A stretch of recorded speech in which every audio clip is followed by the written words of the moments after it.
Pessoal, seja muito bem-vindo ao canal Logística Fora da Caixa. E o papo de hoje é com o Vinícius César Sacramento, vulgo Sacra, né, o Vinícius? Seja muito Isso aí. bem-vindo ao canal. Obrigado aí pela oportunidade de estar falando contigo. A gente que se conhece aí de alguns projetos ao longo da nossa curta jornada, né? Jornada não tão longa, mas a gente se conheceu aí no período da Itambé, depois tivemos alguns projetos junto na Bimbo e nos falamos aí até hoje, né?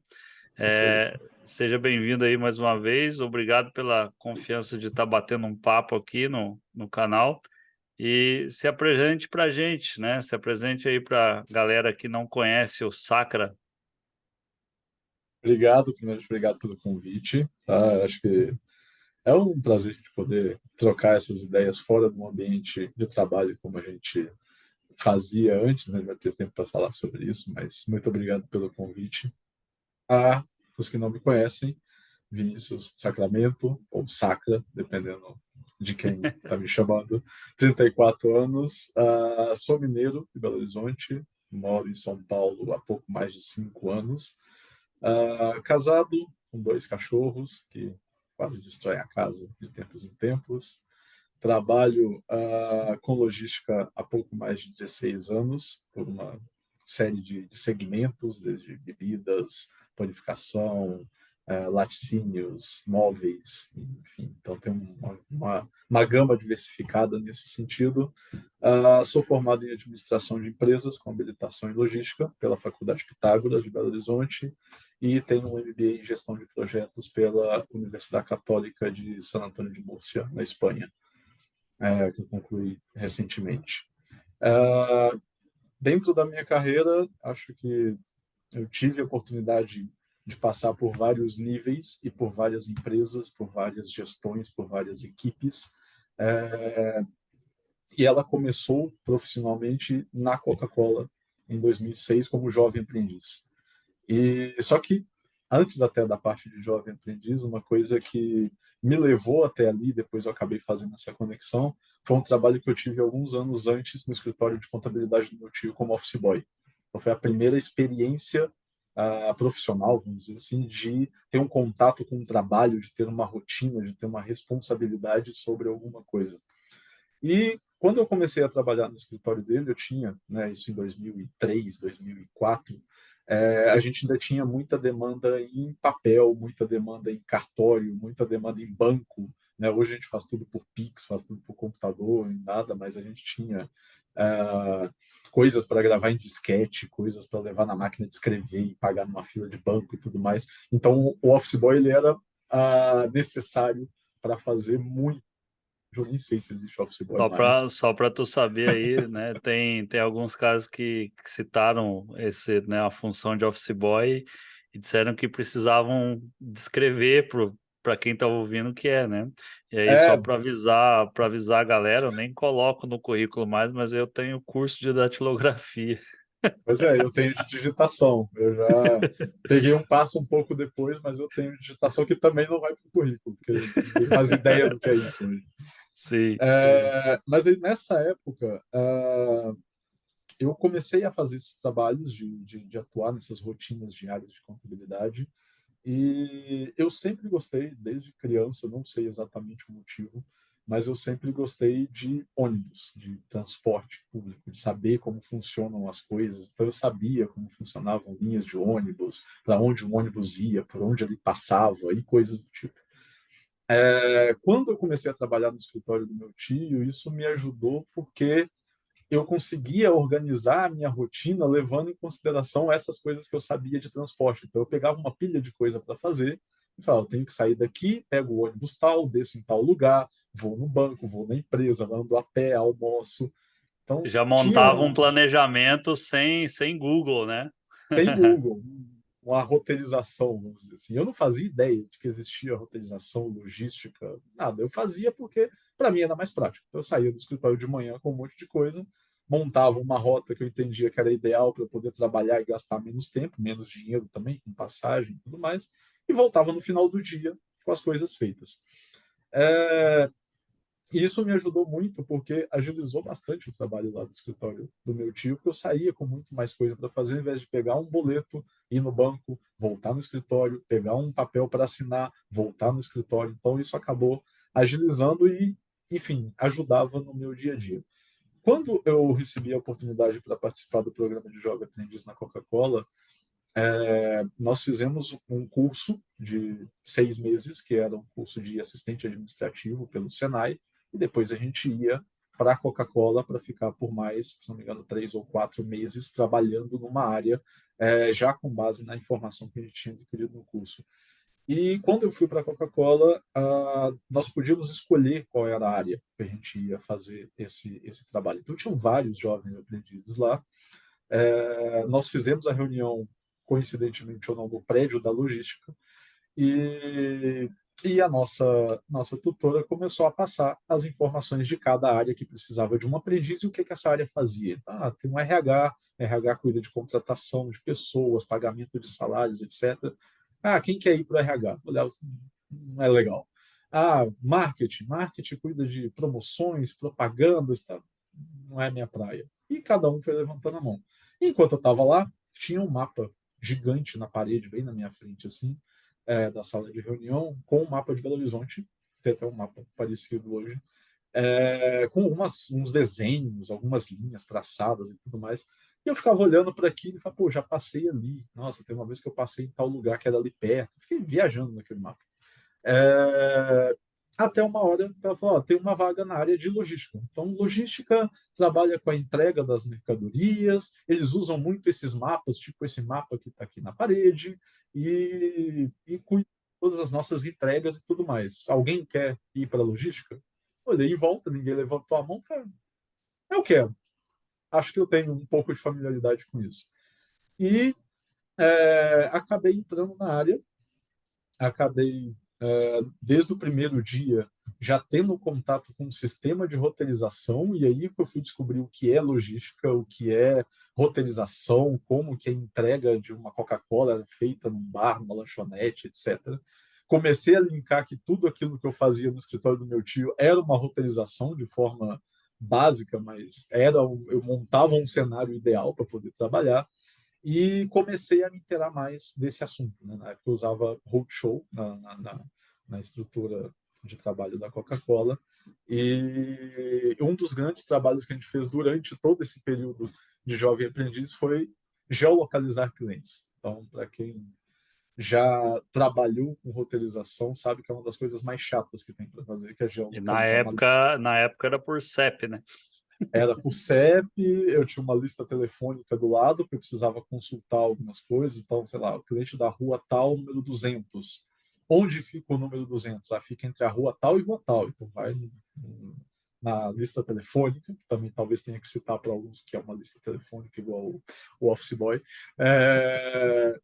E ia procurando e localizando no mapa esses clientes. Enfim, eles tinham feito um trabalho de atualização dos mapas e, por algum motivo, a escala do mapa tinha mudado de uma versão para outra, e isso fez com que cada pontinho tivesse ficado ligeiramente fora do local que ele deveria ficar anteriormente. E na estrutura do roadshow, o ponto tinha que ficar localizado exatamente em cima da rua. Né? Ele tinha toda uma malha de trabalho lá, enfim, algumas partes mais técnicas que não interessam, mas basicamente ele tinha ficado fora do lugar ideal e a gente teve que revisar todos esses cadastros. Foram cerca de 12 mil ao longo de 3 meses, 3 meses e meio. Terminou meu contrato como aprendiz, não tinha vaga na área, voltei para casa, eu vou procurar alguma coisa, isso era final de outubro, vou deixar para procurar alguma coisa a partir de janeiro, enfim. E no final de novembro, eu recebi um convite dessa área que eu tinha trabalhado, porque uma pessoa dessa área tinha saído para uma outra oportunidade, é, uma pessoa que era assistente via virada analista, e eu recebi a proposta para entrar no lugar dessa pessoa como auxiliar. Na E aí eu própria voltei Coca-Cola, no caso. na própria Coca-Cola, no mesmo setor, pouco mais de um mês depois que eu tinha saído. Então foi basicamente umas férias que eu tive ali depois Legal. desse No trabalho. caso ali, se lembraram do trabalho que tu fez, né? Acho que foi uma recompensa muito marcante, porque apesar de ser um trabalho como aprendiz teoricamente maçante, enfim, uma coisa ali, era algo importante, né? Era algo que a área precisava para justamente fazer a roteirização do dia a dia. Você precisa saber onde estão os seus clientes para poder roteirizar corretamente. Então, olhando de fora, parecia um processo chato, mas no detalhe era um processo extremamente importante para a empresa toda Sim. funcionar, né? E dali eu segui com a minha trajetória na Coca, foram quase 7 anos, né? Eu fiquei mais ou menos 3 anos nessa área de logística, e aí eu trabalhei um pouco com roteirização, mas eu fiquei muito mais focado ainda nessa época com cadastro de clientes. Então, cuidava de toda a rotina de cadastro de clientes, desde de localizar ele no mapa, assim como eu fazia antes, mas corrigir eventuais problemas, toda a parte, comecei a ter uma interação com a parte de planejamento de vendedores, né, o planner, toda aquela estrutura de como os vendedores deveriam atuar, em que região eles deveriam trabalhar em cada dia. Então, tinha os analistas que trabalhavam com essa função e eu comecei a acompanhá-los e fui inteirando cada vez mais sobre esses processos. Fiz a faculdade de administração com gestão e logística nessa época, de 2008 a 2011, então já focado na área que eu estava trabalhando naquele momento. Tive uma passagem curta pela área comercial e, enfim, não me adaptei, coisa de 8, 9 meses na parte administrativa, mas eu não me adaptei. E voltei para essa área depois, em 2010, para fazer um projeto de migração de sistemas. Então, a empresa toda já havia migrado para o SAP, e a última área que não havia migrado ainda era a logística, justamente pelas complexidades que existiam dentro da logística. Então, a gente utilizava o Basis, né? Telinha preta com letra verde, e todo o processo que era feito em Basis precisava ser migrado de alguma forma para o SAP, dentro das transações do SAP. E aí eu, com mais um time de 20 pessoas, mais ou menos, tanto da nossa área, com TI, a própria equipe do SAP, enfim, trabalhamos nessa migração por um pouco mais de um ano para poder deixar a operação 100% funcional com o SAP. Então, esse foi um dos últimos projetos que eu fiz na Coca desse período. Saindo de lá, eu fui para Telemon, de engenharia de telecomunicações, né? Cuidava muito da parte de fibra ótica da Oi. Então, naquela época, ainda instalação de Velox, telefone residencial, telefone comercial. Então, tinha toda uma estrutura de gestão de frota, que foi onde eu trabalhei nesse período, para manter essa operação funcionando. Então, cadastro de frota, todo o veículo que está em determinada região, se ele está com os recursos necessários para poder fazer aquele serviço ou não. Então, foi uma experiência diferente do que eu fazia na Coca-Cola, mas que me abriu também a oportunidade de ver todo esse lado da gestão. A Coca-Cola estava muito mais na parte de operacional, ou seja, de entender como as mercadorias eram entregues, então cuidava muito do dia a dia operacional, mas eu não tinha preocupação de onde vinha o caminhão, quem cuidava desse caminhão, se ele tinha manutenção ou não. Não era o foco daquele trabalho que eu fazia naquele momento. Mas nessa parte do Telemon, sim, precisava ter um foco de qual era o veículo, se ele estava dentro dos requisitos mínimos, se tinha um contrato para poder rodar e tudo mais. E a gente conseguiu, dentro desse curto período, foi um período de cerca de 8 meses, conseguimos também trabalhar algumas mudanças, algumas inovações ali que ajudaram um pouquinho a mudar o processo da parte de gestão de frotas.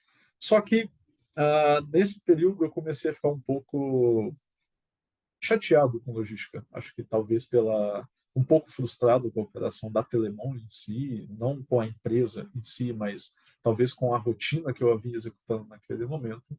E eu senti que eu precisava talvez mudar de área. E eu tinha a minha formação, né, ela é administração com gestão e logística, e eu resolvi focar na parte de administração. Eu vou deixar a parte de logística para o lado e vou focar na parte de administração. E aceitei uma proposta para trabalhar na parte administrativa de um hospital, Hospital Felício Roxo. Não tinha nada a ver com nada que eu já tinha feito na minha vida. Só tinha pisado no hospital Totalmente como paciente. diferente. Só tinha pisado como paciente ou como acompanhante, nunca como um funcionário, nunca imaginei trabalhar no hospital. Mas foi para cuidar de toda a parte de rotina administrativa, da unidade de internação, que era uma das principais unidades dentro do hospital, né? Então, toda a equipe de enfermeiros reportava a essa unidade de internação e tinha uma rotina administrativa do dia a dia, de documentação, de requisições de material, requisição de processos internos. Não deixa de ter logística, né? Existia toda uma sequência aí de É, processos que precisava ser executado, mas não era diretamente aí no setor, né? sim, sim. Tinha uma rotina ali muito mais voltada para a parte de administração mesmo, de como aquilo deveria funcionar. Então, o enfermeiro X precisava de um jaleco, ou precisava de um equipamento X tal dia, tal hora, naquele setor. Então, tinha toda uma administração ali, que era uma rotina que eu não conhecia. Eu tive uma visão do hospital de uma forma totalmente diferente do que eu tinha, e eu imagino que muitas pessoas têm, que é só a visão que a gente tem como paciente, né? E apesar de também ter sido uma experiência relativamente curta, cerca de 8 meses, eu acabei não me adaptando muito bem a essa parte de administração, acabei sentindo falta de logística. Por algum motivo, aquilo que eu tinha deixado para trás acabou fazendo falta. Cara, não tem nenhum problema acontecendo, não tem ninguém gritando, não tem uma empilhadeira, não tem nada. O Então, sangue esquenta, né? pois é. Então, eu acabei sentindo um pouco de falta disso e resolvi procurar uma oportunidade para voltar para a área de logística. Mas eu falo até hoje que foi o momento em que eu tive a minha maior experiência de crescimento pessoal, sabe assim, apesar de ser ligado ao trabalho, mas eu tive um crescimento pessoal muito grande nesse período, porque eu tive contato direto com os enfermeiros durante todos os dias ao longo de 8, 9 meses, e são pessoas incríveis, assim, do ponto de vista humano. Eu É uma aprendi rotina muito, distinta, né, do que a gente está sim, habituado. sim, e a dificuldade que às vezes eles passam ao ter que informar, por exemplo, uma perda para uma família, ou por alguma outra situação que acontece ali, como eles superam essa esses cenários adversos que acontecem o tempo todo dentro de um hospital. Isso me tocou de uma forma assim que eu até hoje eu carrego e falo, é diferente, sabe? Talvez eu não tenha gostado muito da atividade em si, da minha rotina de trabalho, não me adaptei muito bem àquela rotina, mas eu consegui levar muito desse lado humano dessas pessoas, o que acabou também ajudando de certa forma naquilo que eu precisava fazer nas Legal. oportunidades seguintes. Então, saindo do hospital, eu recebi uma proposta para trabalhar na cozinha Itatiaia, Itatiaia Móveis. Todo mundo deve conhecer, deve ter uma cozinha Itatiaia de vó, né, em algum lugar por aí. Que é uma empresa mineira também, super tradicional. E eles estavam, na época, construindo um escritório administrativo em Belo Horizonte, né? A Itatiaia, ela é originária de Ubá, né, interior de Minas, perto de Juiz de Fora. Ela está em Ubá até Engraçado hoje. que Itatiaia é uma cidade paulista, né, se eu não me engano. Paulista do Rio, eu não lembro, Do mas ela Rio, tem, eu não me recordo. não lembro, Daí ela tem, depois eu. o nome tem referência ao Pico do Itatiaia, que, se eu não me engano, fica na divisa de São Paulo com Rio, alguma coisa assim. Rio de Janeiro.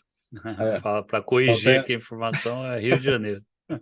isso aí. Então, mas ela tá lá, é um polo moveleiro, né, em Ubá, e eles estavam montando um escritório administrativo em Belo Horizonte e estavam procurando pessoas para poder executar algumas funções dentro desse escritório, e eu recebi a oportunidade para compor o time de roteirização. E aí foi a primeira vez que eu recebi uma proposta para trabalhar como analista de roteirização, né? Até aquele momento eu tinha sido ou auxiliar ou assistente de logística, assistente comercial, assistente administrativo. Então foi a primeira oportunidade como analista, já refletindo a, o curso que eu tinha terminado de graduação, e para trabalhar diretamente com roteirização, para ser responsável pela roteirização. E nesse período eu conheci a fábrica em Ubá, eu fiquei um tempo em Ubá, entre Ubá e Belo Horizonte, viajando para lá toda semana. Tive a oportunidade de conhecer o processo de produção, de ver como funcionava, como tudo aquilo era feito. E foram 3 anos também que foram bem enriquecedores na parte de de roteirização em si, porque aí eu passei a trabalhar como responsável por aquilo e tive que entender como aquele processo de roteirização funcionava de fato no dia a dia, como que ele impactava uma fábrica que estava a 200 quilômetros de onde eu estava roteirizando, como que eu conseguia atender a demanda daquelas pessoas que estavam lá sem ter contato direto com elas. Então a gente ainda está falando aí de 2014, 2015, não era habitual ter uma chamada no Meeting, no Teams, então é muito por telefone, por e-mail, mal tinha o WhatsApp, então era um cenário totalmente distinto do que a gente tem hoje, que com 2 cliques você fala com o mundo inteiro. Isso faz uma diferença hoje, né? Faz. Se eu Gigantesca. tivesse metade dos recursos que eu tenho hoje, que eu tinha naquela época, teria acho que um pouco mais de cabelos pretos e não tantos cabelos brancos como eu tenho hoje. Que é Então, difícil não, você mandar uma mensagem. se o assunto for cabelo, vamos deixar para outro momento.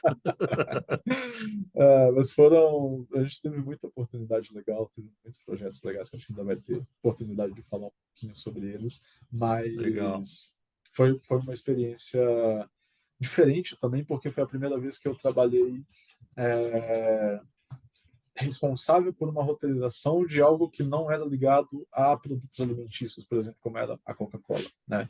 Então, o consumo de Coca-Cola ou dos produtos da Coca-Cola é muito fácil da gente perceber. Você vende um pallet de Coca-Cola, alguém vai lá, compra, bebe, depois você vende de novo, outra pessoa vai lá e compra de novo.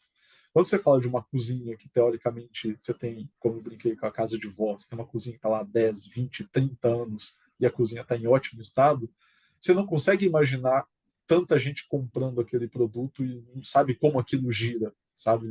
Para mim era difícil ter É, essa visão. eu ia perguntar sobre isso, né? A autorização ali da Coca, obviamente, é praticamente uma venda orgânica, né? Que ela começa, ela tem uma vida própria. Sim. E o foco está sempre no volume, na ocupação, né? Qual que era o foco na roteirização aí de imóveis? Porque Ó, não tem como o cara trabalhar uma ocupação gigantesca, até mesmo pelo, às vezes, o próprio perfil de imóveis distintos, né? Modelos distintos, questão de cubagem, etc. sim. Mas por incrível que pareça, tinha. E isso era o que me deixava intrigado, porque todo dia você tinha volume, você tinha ocupação alta, você tinha demanda. Eu falo, gente, para onde vai tanta cozinha? Não tem como ir tanta cozinha. A cozinha não é descartável. Não é que você compra uma cozinha hoje, daqui 6 meses está comprando outra. Mas tinha demanda, e um exemplo, eu lembro até hoje, que uma colega minha me deu nessa época, que eu perguntava para ela, ela trabalhava com produção, ela cuidava da parte de produção, e eu perguntava, falei, não faz sentido para mim como que produz tanto, como que vende tanto, se é algo que dura muito tempo. E aí a correlação que ela fez para mim foi de uma fábrica de automóveis. Ela falou assim, você vê carro novo na rua todo É que dia, sempre tem alguém conquistando, né? A diferença é que é, ali não eram clientes repetidos, e sim sempre clientes novos. E aí o cara exato, entra num emprego novo, o primeiro passo dele é comprar uma cozinha, e aí vai isso, montando, né? O exatamente. famoso, daí, acho que daí de onde surgiram os crediários. Exatamente. Ela passou uma conta bem assim, de papel de pão na época, que era tipo: você tem 10 milhões de famílias na faixa de tantos a tantos anos. Desses 10 milhões, provavelmente mais da metade disso não tem uma cozinha.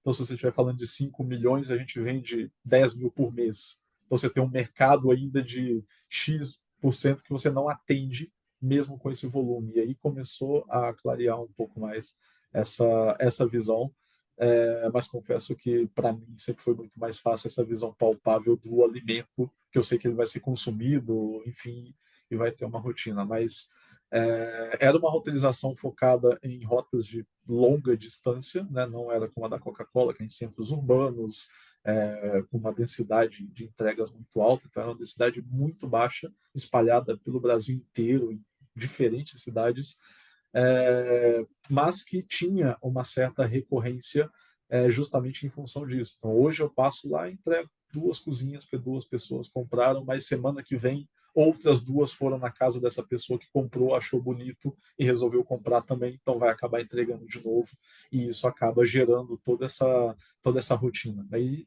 além da parte de móveis também, a Itatiaia tem até hoje, uma linha de eletrodomésticos também, então, que compunham, né, parte de fogão, é, exaustores, enfim, várias E a, linhas. Depois, a roteirização ali era por cubagem. a roteirização ela era por cubagem ou por peso, dependendo do que a gente estava fazendo. Então, se era por móveis de madeira, basicamente parava no peso. Se eram móveis de aço ou eletro, acabava sendo mais pela cubagem, em função de não atingir o peso, mas ocupar o espaço físico do caminhão. Durante essa operação de móveis e de eletrodomésticos, eu acho que uma das coisas que a gente conseguiu identificar muito era a questão de, de avarias de material, que era algo que também tinha uma certa preocupação na Coca-Cola, mas que não era tanto, ou pelo menos não acontecia Não, com não tanta agregava tanto, né? Porque é, comparar uma Coca com uma latinha de Coca, um fardo de Coca com um móvel, uma peça de um móvel, praticamente você perdeu o móvel inteiro, né? um fogão, por exemplo, sabe? Então, como eles são móveis modulares em várias caixas, às vezes uma caixa tinha alguma avaria e isso prejudicaria a montagem do móvel inteiro lá no final.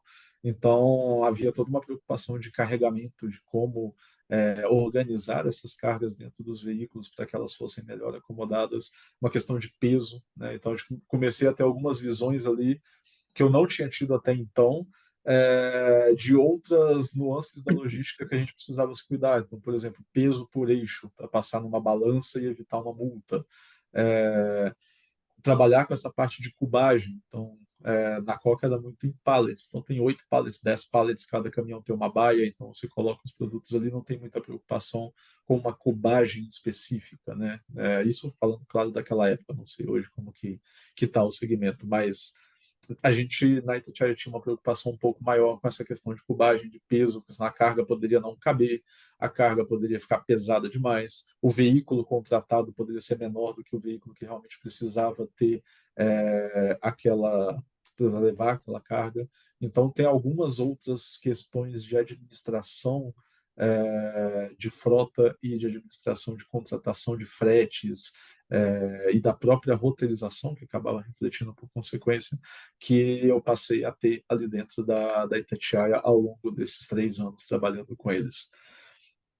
Depois eu fui para Itambé, que foi onde a gente acabou se conhecendo, né, para a parte de roteirização também, e aí já seguindo nessa trilha de analista de roteirização, trabalhar com a operação de roteirização inicialmente da região metropolitana de Belo Horizonte, então toda a entrega que saía das unidades de Belo Horizonte e eventualmente uma unidade ou outra daí também que tinha espalhada pelo Brasil, Centro-Oeste, São Paulo, Rio, então dependendo da demanda, ali tinha um grupo de analistas e dependendo da demanda de cada local, a gente se dividia para poder fazer essa roteirização no menor prazo possível, com a maior qualidade possível.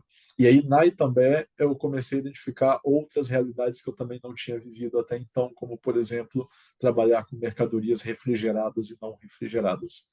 Era algo que eu não tinha visto até aquele momento.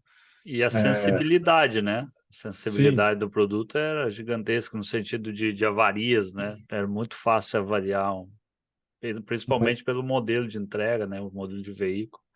exato. Então, uma embalagem de iogurte ou uma caixa de leite ou alguma coisa assim, era dependendo do manuseio, você poderia prejudicar ali, dependendo de uma refrigeração do caminhão que não estava de acordo, você poderia perder aquela mercadoria que está ali dentro.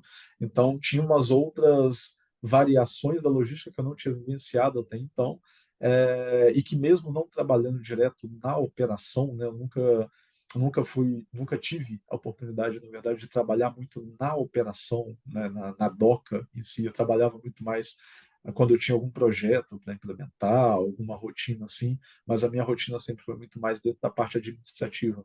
Mas mesmo assim, eu precisava me preocupar com o que acontecia lá na ponta, não era simplesmente montar uma carga, montar uma rota de qualquer jeito e deixar o pessoal da expedição se virar. Eu tinha que entender como eles trabalhavam, mesmo que eu não fosse colocar a mão na massa para fazer isso, para entender se aquilo impactava ou não de alguma forma para eles. Né? Então, era um conhecimento adicional que eu precisava ter para entender como aquilo tudo poderia funcionar, né? E dentro dessa rotina, né, até onde levou a gente a se conhecer, eu também fui para uma outra parte que eu também não conhecia tão bem e não entendia como funcionava, que era justamente a parte de monitoramento de frota, parte de rastreamento de cargas. A Né? gestão da entrega, né? Exato, né? A gente tinha uma preocupação até aquele momento de como vai ser entregue e tudo mais, mas não tinha uma imersão em um sistema de monitoramento, em um rastreador, entender que aquilo é importante quando uma carga, por exemplo, sofre um sinistro ou quando ela é roubada ou qualquer coisa do tipo.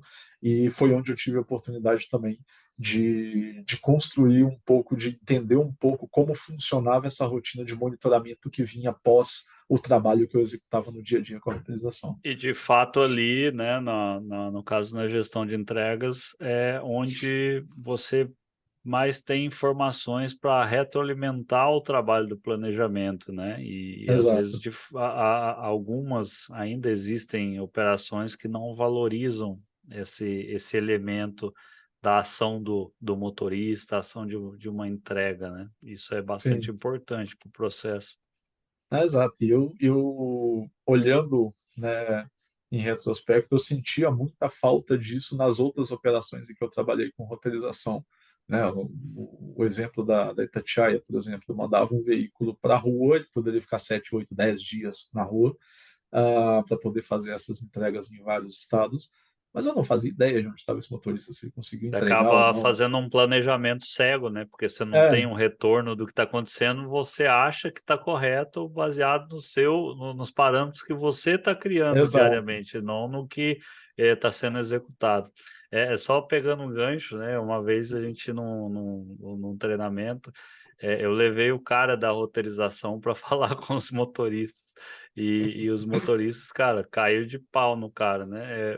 Daí eu Aí sim, para que eu sabia que aquilo ia acontecer e o cara também sabia, né? Só que o gancho que a gente queria era exatamente mostrar para o motorista que se ele executasse a ferramenta da maneira que ela estava sendo implementada, né? Ah, mas isso atrapalha. Não, esse volume de informação vai chegar com precisão de uma maneira que ela possa ser reutilizada. Agora, se tu Exatamente. chega todo dia na janela de um fechamento e grita no ouvido de alguém que a rota está errada, isso nunca chega até o cara que está executando, né? Mas Exato. é legal o ponto que tu tocou, porque isso é uma dor bastante comum em qualquer processo. E, Oi. assim, tem operações que não tem esse cuidado de ter essa retroalimentação, de entender o que acontece, ou essa informação não é trafegada internamente como deveria. Né? No caso da Sim, Itatiaia, por exemplo, eu tinha uma equipe que monitorava esses veículos, mas eu não tinha contato direto ou não tinha uma, uma conexão direta entre o que eles faziam e o que eu fazia. Às vezes eu só recebia uma informação quando acontecia algo muito absurdo, assim, né? que não que não fugia totalmente da realidade, e aí eu tinha uma informação de que não posso fazer isso de novo ou dessa forma por conta de um problema que aconteceu, mas não uma retroalimentação diária. A parte da Coca-Cola, por exemplo, que é uma entrega mais constante, né? Então você tem os veículos saindo de manhã e voltando no final do dia. Tinha uma equipe também de monitoramento, não sei se era exatamente esse o nome que se dava naquela época para aquela equipe, mas era uma equipe mais de resolver problemas. Então, a equipe que está ali, que você liga para um número, se der um problema, você liga. Mas não tinha visibilidade de onde está o motorista, o que está acontecendo, o quanto falta. Tudo era muito baseado na informação que o motorista passava. Ele podia falar: olha, eu estou numa fila enorme aqui. E lá do lado dele não tem ninguém. Eu não vou lá para ver, eu não estou sabendo o que está acontecendo, sabe? É, ah, a mercadoria está variada. É difícil tirar uma foto, voltando ao exemplo da Coca, 2007, 8, 9, você mandar uma foto hoje. pelo celular. É, Tu tocou num ponto que, né, nessa linha de evolução, ao longo de. Você citou alguns pontos mais antigos, né, que só a nossa geração analógicos. vai se lembrar, né, a geração analógica, mas hoje talvez a maioria das empresas já possui as ferramentas, já possui a ação, mas de fato falta a utilização desses dados, né? E Sim, aí cai muito numa linha de de integração, de sistemas distintos, de às vezes até mesmo a falta de ter dados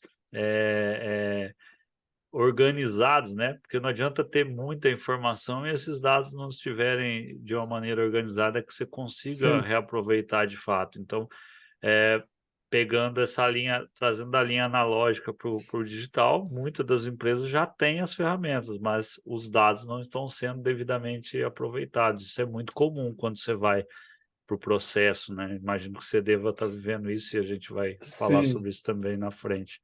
sim. Até a própria qualidade dos dados também. Às vezes você Sim, tem os dados, como você tem hoje, mas o ponto que você falou do motorista, do porquê é importante ele fazer, como ele tem que fazer aquilo, ele pode fazer do jeito certo, pode fazer de qualquer jeito. Você vai ter sim. informação no final, mas como você vai trabalhar com essa informação depois para utilizar no dia a dia também vai refletir muito de como a equipe comprou aquela ideia e de como eles vão Acaba executar que isso.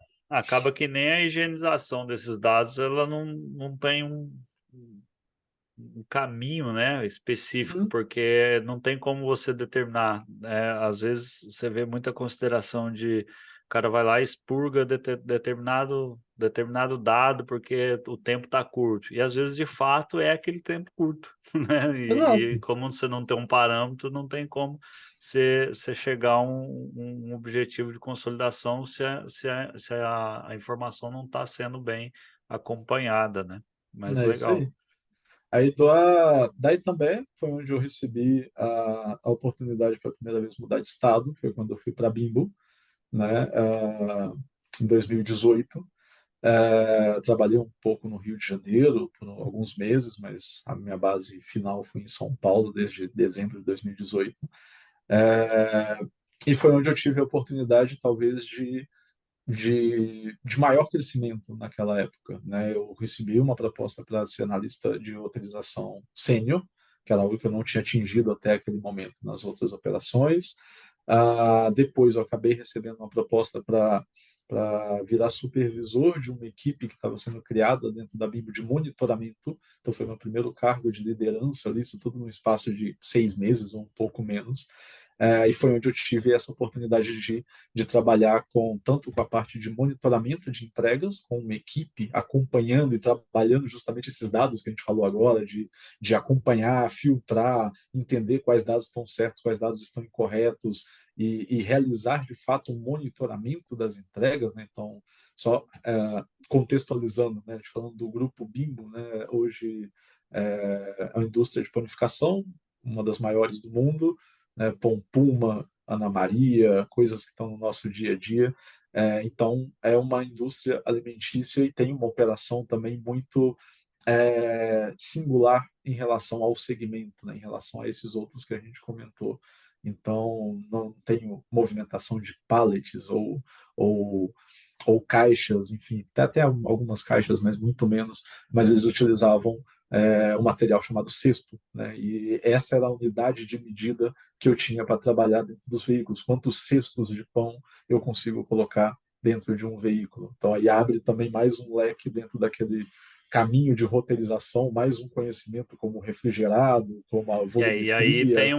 aí tem um agravante que é a logística reversa do cesto, né? Sim, Eu sim, porque lembro que aí funciona. existia um problema gigantesco nos cestos que sumiam e etc. Sim, sim, porque é uma logística reversa parecida com um pallet, né, como a gente conhece no mercado. Então, eu entrego um pallet cheio de mercadoria, pego um pallet vazio.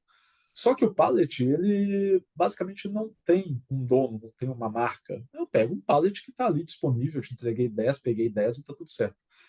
No caso do cesto, não. O cesto, ele é patrimônio da empresa. E aí, passando pelas outras empresas também, como Banco, Viking Bold, etc. Então, o cesto é da empresa.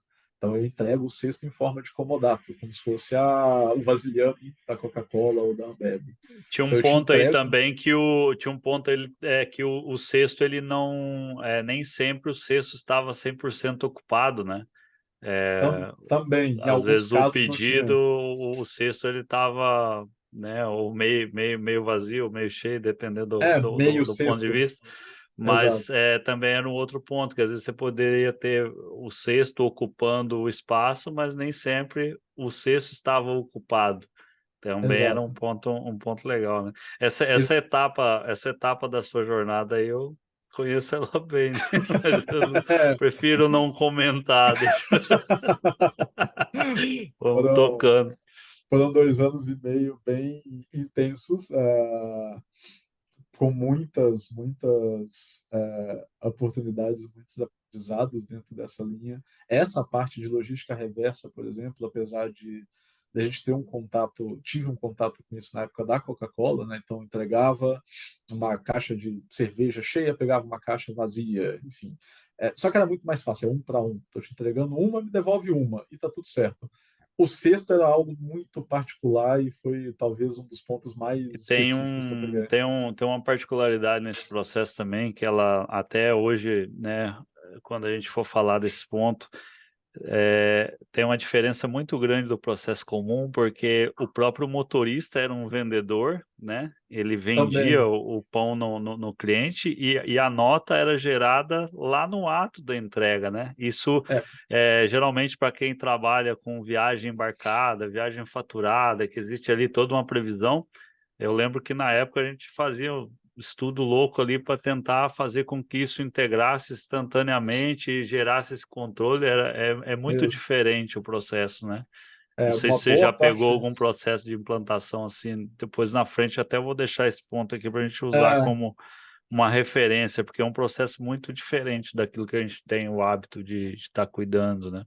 sim, boa parte da operação da Bimbo, em termos de volume de carros, não necessariamente volume de produtos, mas em carros, naquela época, era nesse formato, né, que era um modelo de venda direta. Né? Então, ele saía com um caminhão como se fosse um estoque e passava na loja e falava: o que você quer? Pô, eu quero 3 pães desse, 2 desse, e o cara emitia a nota ali na hora.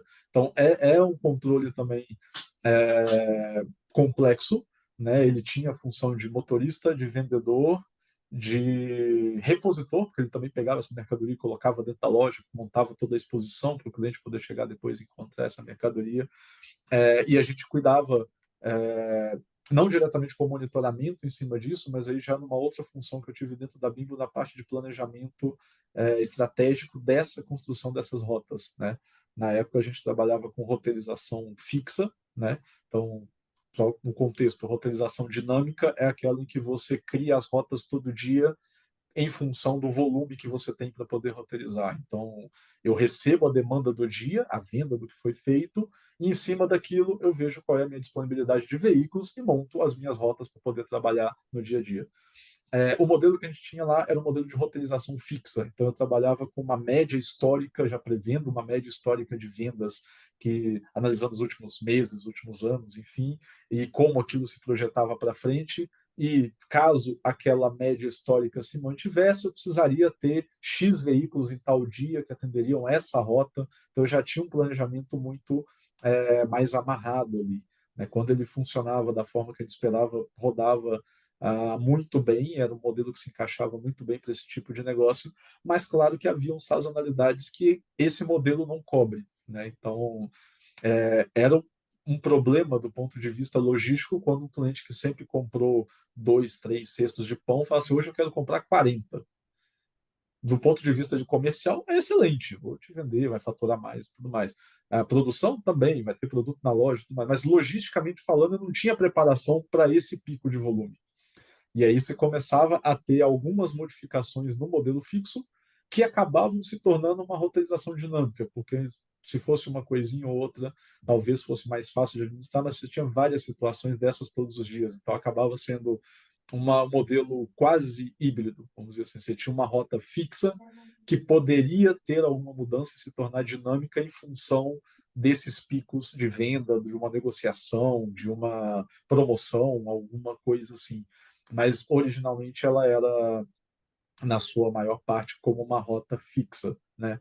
E também foi um conceito que eu tive pouquíssimo contato até aquele momento, esse conceito de rota fixa, e que eu tive que buscar ali para poder entender como aquilo poderia se encaixar numa realidade. A gente questionou várias vezes por que não mudar para uma dinâmica.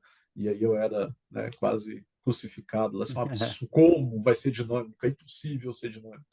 E, mas eram as realidades que a gente tinha naquele momento e fazia sentido, até certo ponto, trabalhar naquele formato pelo modelo de negócio, por essa questão do próprio cesto, de você ter a previsibilidade. Estou te entregando 3 cestos, eu sei que eu vou ter 3 cestos para pegar de volta, porque semana Até passada eu já te entreguei pela um. variação desse pico, né? Era Sim, menor, você tinha problemas, mas em relação à rotina não afetava tanto, né?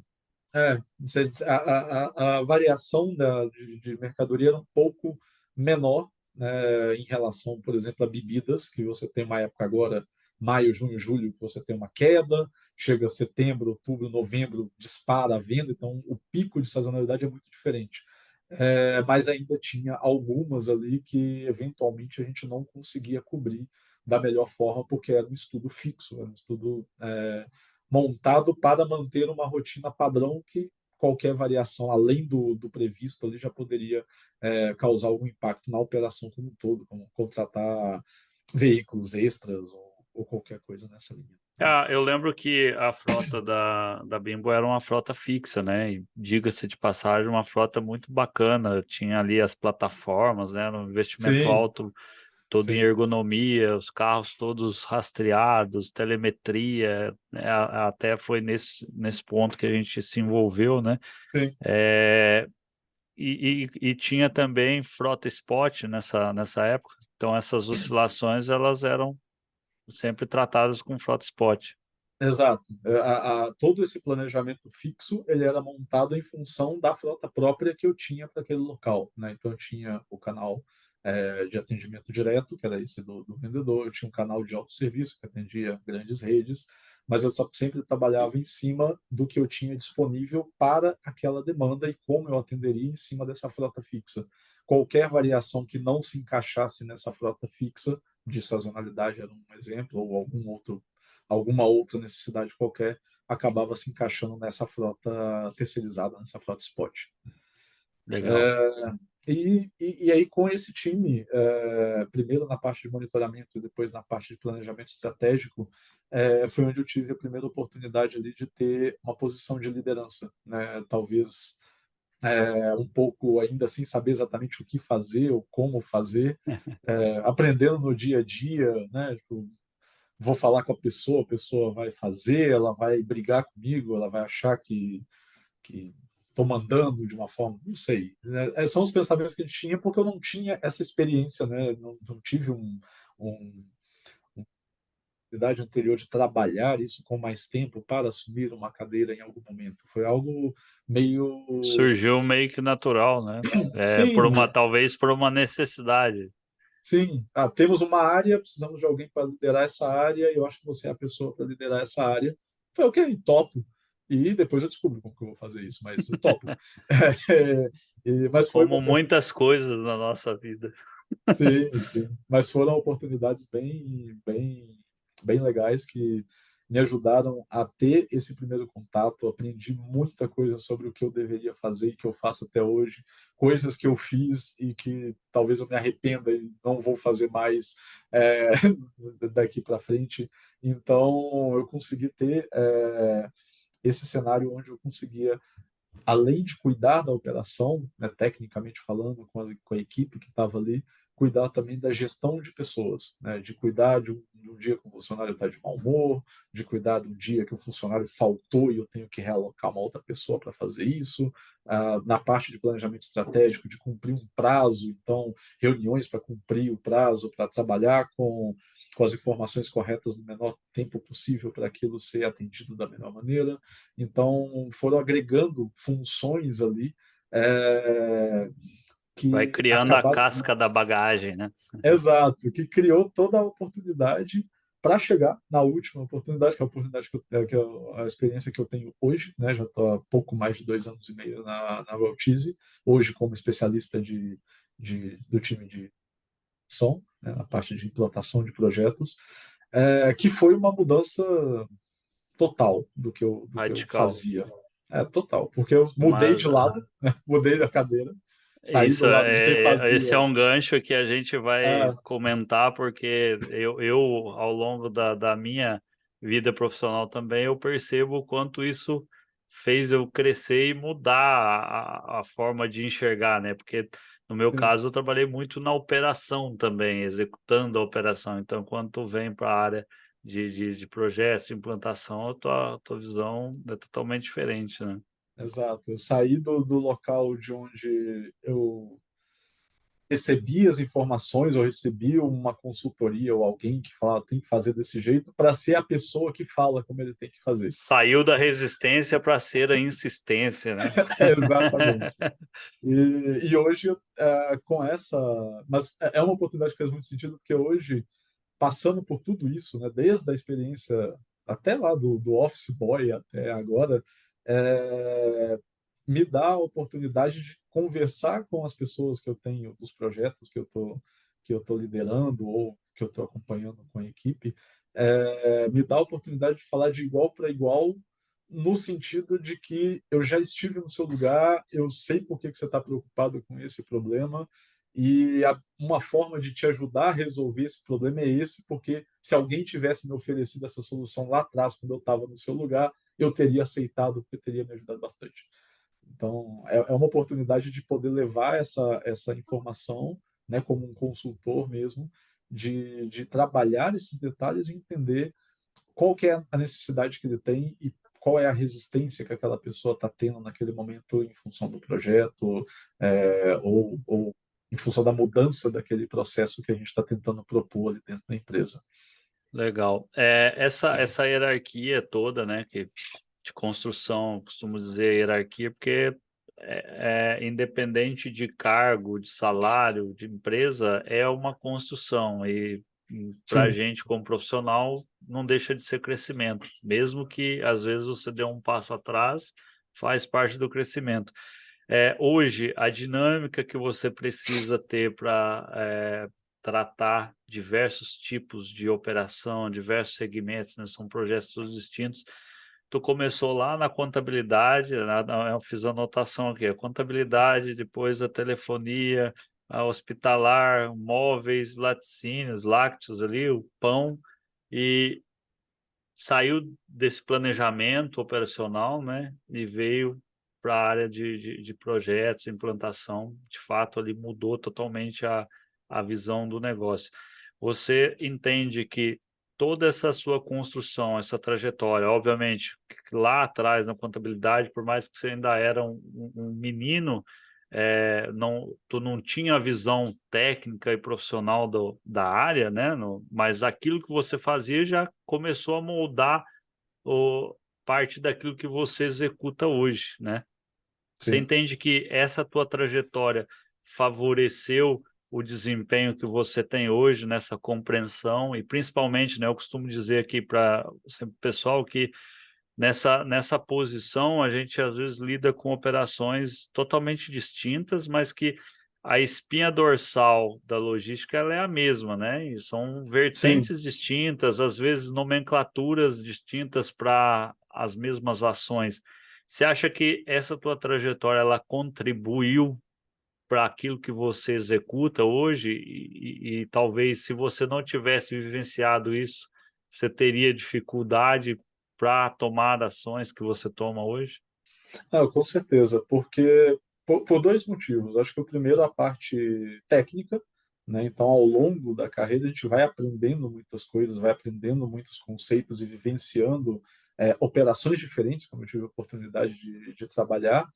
E hoje, quando eu vou realizar um projeto, ou olhando uma sequência de projetos, é como se eu estivesse mudando de trabalho o tempo todo, Sei. sem mudar a minha empresa original, a empresa que para quem eu trabalho. Né? Então, um dia eu estou numa operação logística com 3.000 veículos, no outro dia eu estou numa operação com 10, no outro dia eu estou numa operação que trabalha com uma operação de serviços, não está entregando, não está coletando nada, mas, por exemplo, um técnico de telefonia ou um técnico de energia elétrica. Então, são cenários totalmente diferentes. Então, é como se eu, quando eu chego num projeto novo, é como se eu fosse no meu primeiro dia de trabalho ali. O que vocês fazem? Como vocês trabalham? o que eu preciso saber de importante dessa empresa aqui, né? Então, esse é o primeiro lado, assim. E o outro Essa, ponto... né, cortando aqui Claro, claro. rapidinho, essa dinâmica, às vezes faz a gente pensar que a gente é louco, né? Porque, de fato, Total. às vezes você, no dia a dia, uma coisa é, às vezes, você tá entrando num assunto novo, vai para uma reunião, faz uma viagem, entra num tema novo, e outra é, às vezes, ao longo do dia, você tratar problemas, né, dores ali das situações que tu precisa tratar dentro de uma implantação, dentro de um projeto, de, dessas vertentes todas, dessas verticais todas, né?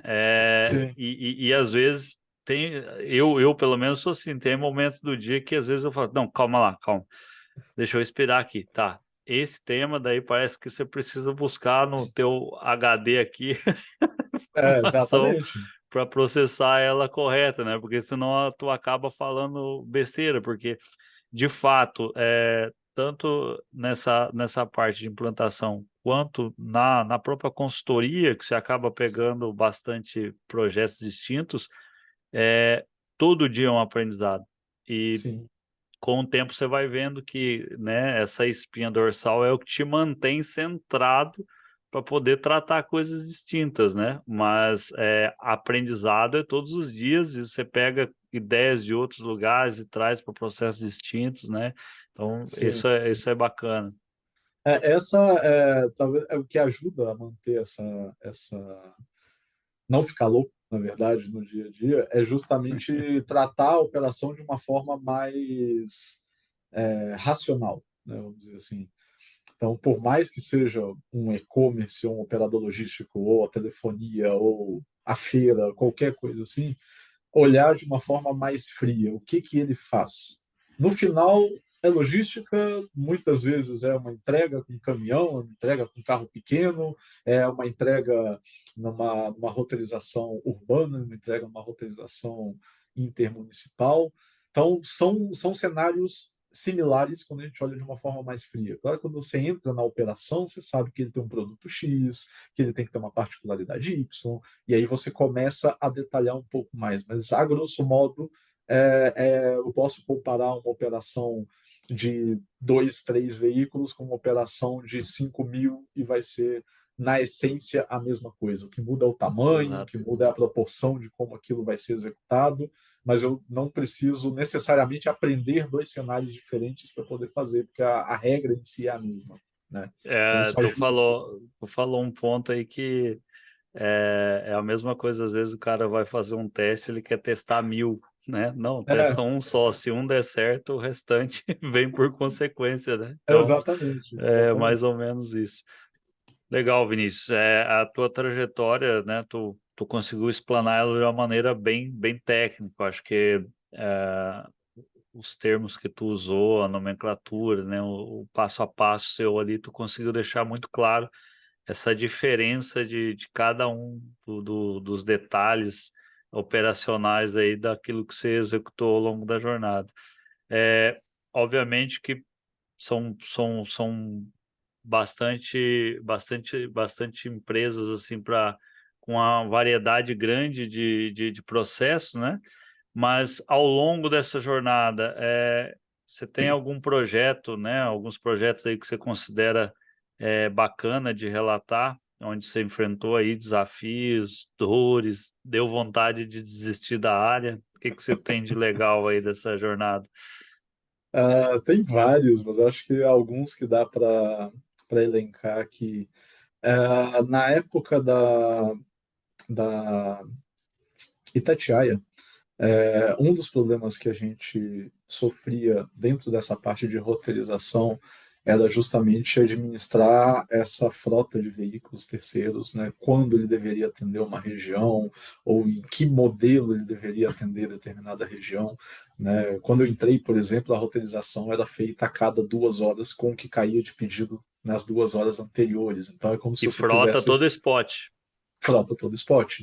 Então, é um modelo, olhando hoje, é como se fosse um modelo de e-commerce que a gente tem hoje, mas para Sim. uma operação de móveis há praticamente 10 anos atrás. Então, era algo que não se encaixava muito bem dentro de um cenário ideal, assim, porque eu poderia Aí, pegando os exemplos que a gente falou, tem uma dona de casa que comprou um armário numa cidadezinha qualquer.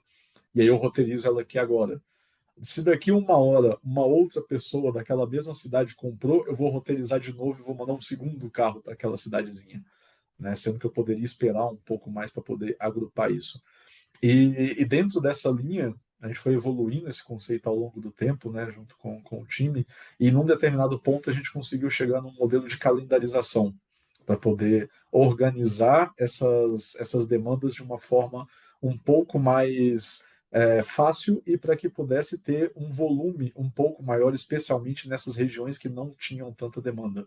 Né? Então, a gente, por exemplo, pegou uma região como o Nordeste e atendia 2 vezes por semana num dia específico.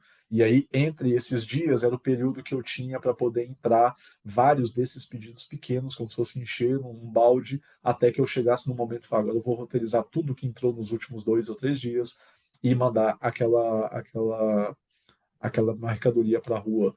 Outras regiões que tinha uma demanda maior, poderia roteirizar todo dia, porque todo dia eu tinha demanda para mandar veículos, especialmente próximo das origens, próximo das fábricas, onde eu conseguia sair e voltar num tempo muito curto, então eu poderia atender aquela demanda de uma forma mais rápida.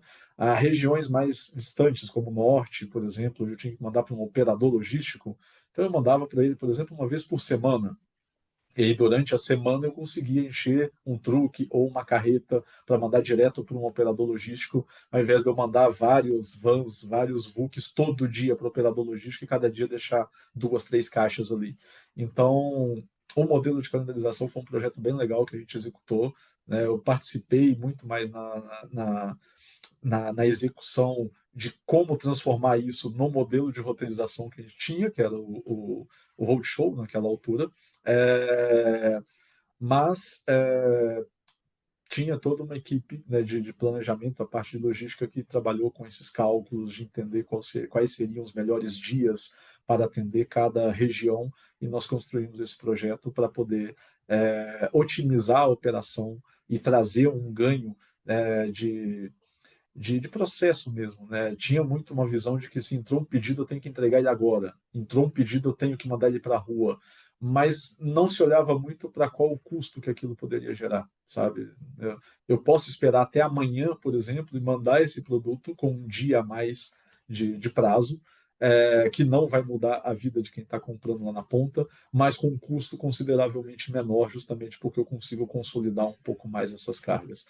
Então, esse acho que foi um projeto bem interessante que a gente conseguiu mudar um pouco como era a estrutura de trabalho, né, da própria roteirização. Então, você passa a fazer a roteirização uma vez por dia, normalmente na parte da manhã, mas focado numa região específica. Então, hoje eu vou trabalhar com o Nordeste, hoje eu vou trabalhar com a região Sul, hoje eu vou trabalhar com o Centro-Oeste, porque hoje é o dia de eu trabalhar com essa demanda que eu tenho ali, e aí eu consigo também, claro, trabalhar outros indicadores como ocupação, é, aumentar, diminuir a quantidade de veículos, né, que eu vou utilizar em cada região, aumentar esse giro de mercadoria, mesmo segurando ele um pouco mais, eu consigo trabalhar de uma forma um pouco mais previsível. O próprio vendedor na ponta já consegue ter isso. Ó, se você comprar hoje, vai chegar para você quinta-feira da semana que vem.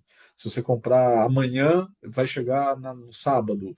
Então a gente conseguia dar uma previsibilidade um pouco maior, e isso ajudou toda a cadeia ali a se organizar um pouco melhor. Então, acho que foi um projeto bem legal que a gente conseguiu executar ali para poder organizar essa estrutura direta de roteirização.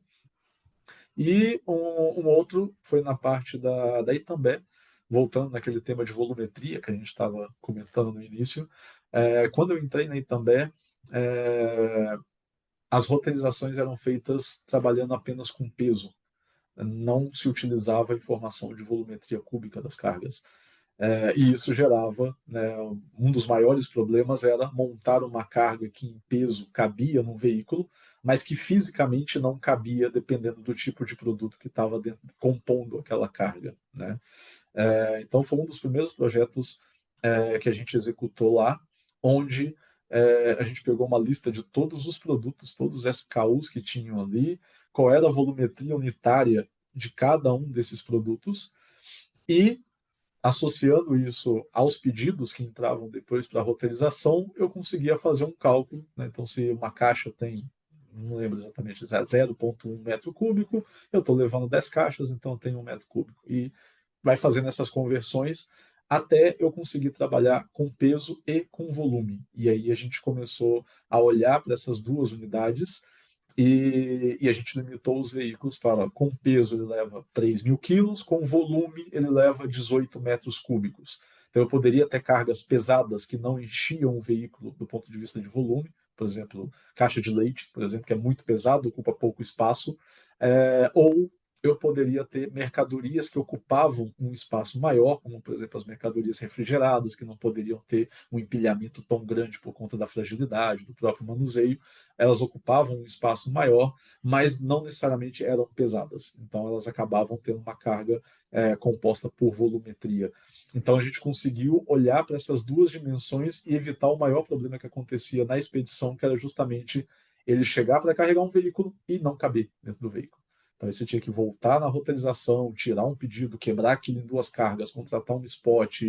Enfim, você tinha toda uma rotina ali que acabava impactando para a operação, especialmente da madrugada, que não deveria ter que se preocupar com isso. Né? A operação que está lá na expedição, ela não tem que preocupar se a carga vai caber ou não, se eu tenho que mandar um veículo ou dois. Alguém já pensou nisso antes. Então, se esse alguém não está pensando da forma que deveria, vamos dizer assim, a gente tem que ajustar esse pensamento para que a equipe lá continue executando da melhor forma no menor tempo possível. Então, se a dor deles era chegar para carregar um veículo, carregar 80% de um veículo, por exemplo, e olhar para a doca, tem mais 5 pallets e não cabe mais nada no veículo, ele tem que descarregar tudo, arrumar um outro carro, enfim, então você tem o próprio manuseio do produto, o risco do produto ser avariado nesse manuseio de coloca e tira do caminhão, temperatura, no caso do produto refrigerado. Então, essa mudança relativamente simples, né, de trabalhar com a volumetria também junto na roteirização, refletiu em toda a cadeia da expedição. Né? A gente reduziu, na época, a gente mediu cerca de 94% de redução desse tipo de problema.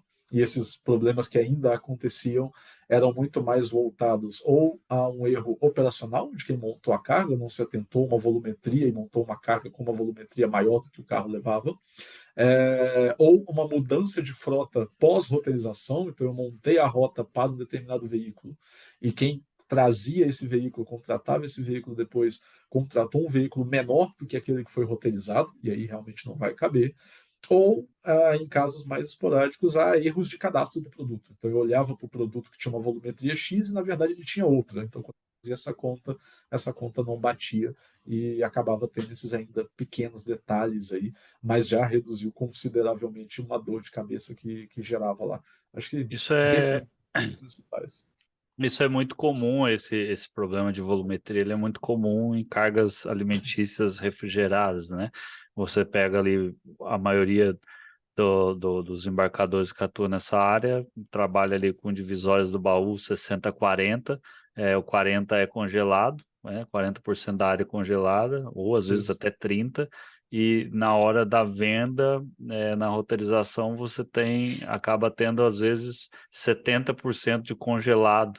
E não tem toda essa questão de volumetria, e se o É, cara bota mercadoria no corredor, deixa a refrigeração da parte congelada, a porta da parte congelada aberta, aí a temperatura vai embora e o a processo mercadoria que não precisa ser refrigerada acaba sendo refrigerada. exatamente, mas isso é muito comum, né? Eu trabalhei Sim. em operador nesse processo, cara, era uma loucura você fazer o carregamento com alguns pedidos, algumas rotas que vinham nessa condição, e você discutir, e aí cai para uma outra dor que dá mais dá mais uma entrevista aqui de boa. É, tu fez a gente fez um paralelo ali sobre essa tua jornada. Como que você enxerga hoje, né, quando você chega em um determinado cliente ou às vezes algum projeto que você entende que, não sei se já aconteceu, né, de você chegar, obviamente você não precisa citar o nome ou a situação, mas Uhum. já aconteceu de você chegar e entender que às vezes o passo que esse cliente estava dando em relação a uma implantação de um roteirizador estava maior do que a operação tinha capacidade de executar, né? Por que que eu digo isso? Às vezes, nem sempre, às vezes o cliente ou uma operação específica ela tem o interesse de adquirir um software, adquirir uma ferramenta que dê uma solução, mas às vezes o problema não está naquilo que ele está buscando, né? É uma compra errada. Já aconteceu de você chegar a identificar e mesmo assim levar adiante, ou até mesmo de falar, não, acho que aqui não rola. Acontece, assim, eh, não de forma rotineira, graças a Deus, mas eventualmente a gente tem algumas percepções assim. E o nosso papel como consultor, nesse caso, é justamente trazer essa visão para o cliente de uma forma realista, né? O consultor de projetos, ele não é mágico. Eu não vou conseguir transformar a operação dele da noite para o dia baseado no que ele acredita ou no que ele acha que vai acontecer com a operação dele a partir do momento que eu pisar lá. A gente vai trabalhar num cenário onde vai ter uma transformação, que vai construir uma, uma metodologia de trabalho, no caso atual, aliado a um sistema de roteirização. Então, toda a construção do processo de roteirização converge para o uso do roteirizador da melhor forma, mas também tem os processos paralelos. Mas existem cenários em que ele não pode mudar um processo por alguma característica da operação, alguma regra de negócio, alguma coisa assim, onde a gente vai tentar buscar alternativas para contornar isso, ou casos em que ele não quer mudar. Às vezes é possível mudar, eu não quero, não vou mexer com isso, não acho que tenho que mudar isso, trabalhei a vida inteira desse jeito, para que eu vou mudar isso agora? Então é algo que a gente também acaba ouvindo em alguns momentos. E aí cabe ao consultor pesar até onde ele consegue ajudar para dar essas alternativas que talvez não tragam naquele primeiro momento o ganho esperado, que ele vai ser construído de uma forma um pouquinho mais lenta, conforme ele entender que o processo está funcionando, para aí sim ganhar confiança no sistema e começar a ouvir um pouco mais e adaptar um pouco mais até chegar naquele caminho que a gente já poderia ter feito de uma forma mais rápida antes, então a gente dá uma volta um pouco maior, mas acaba chegando naquele resultado, ou de ser realista e falar, não tem como eu atender esse cliente por esse motivo. Né? Então, eventualmente, pode acontecer, e às vezes é por diferentes situações. Pode ser uma situação onde a empresa não está preparada de fato para ter um sistema de roteirização, e por conta de tudo que a gente falou, de base de dados, de conhecimento técnico da operação, de aliar aquilo a um processo ideal. Às vezes não é o momento para ter aquele Às vezes sistema de não é a roteirização. maior dor, né? Às vezes a dor Exato. nem é aquela. Às vezes ele compra, adquire um sistema de roteirização pensando que aquilo vai resolver um problema, mas na verdade o problema dele é um sistema de WMS que ele não tem e não gerencia o estoque dele, por exemplo. Então, Sim. eu não vou conseguir tratar essa dor dele nesse momento. Então, pode acontecer isso, ou em função, por exemplo, dessas questões de processos que não são compatíveis, talvez eu não consiga atendê-lo da forma que ele espera, com o resultado que ele espera, porque o processo dele não é compatível com o que eu posso entregar e as alternativas que eu tenho também não são compatíveis com o que ele precisa mudar no processo dele para poder encaixar.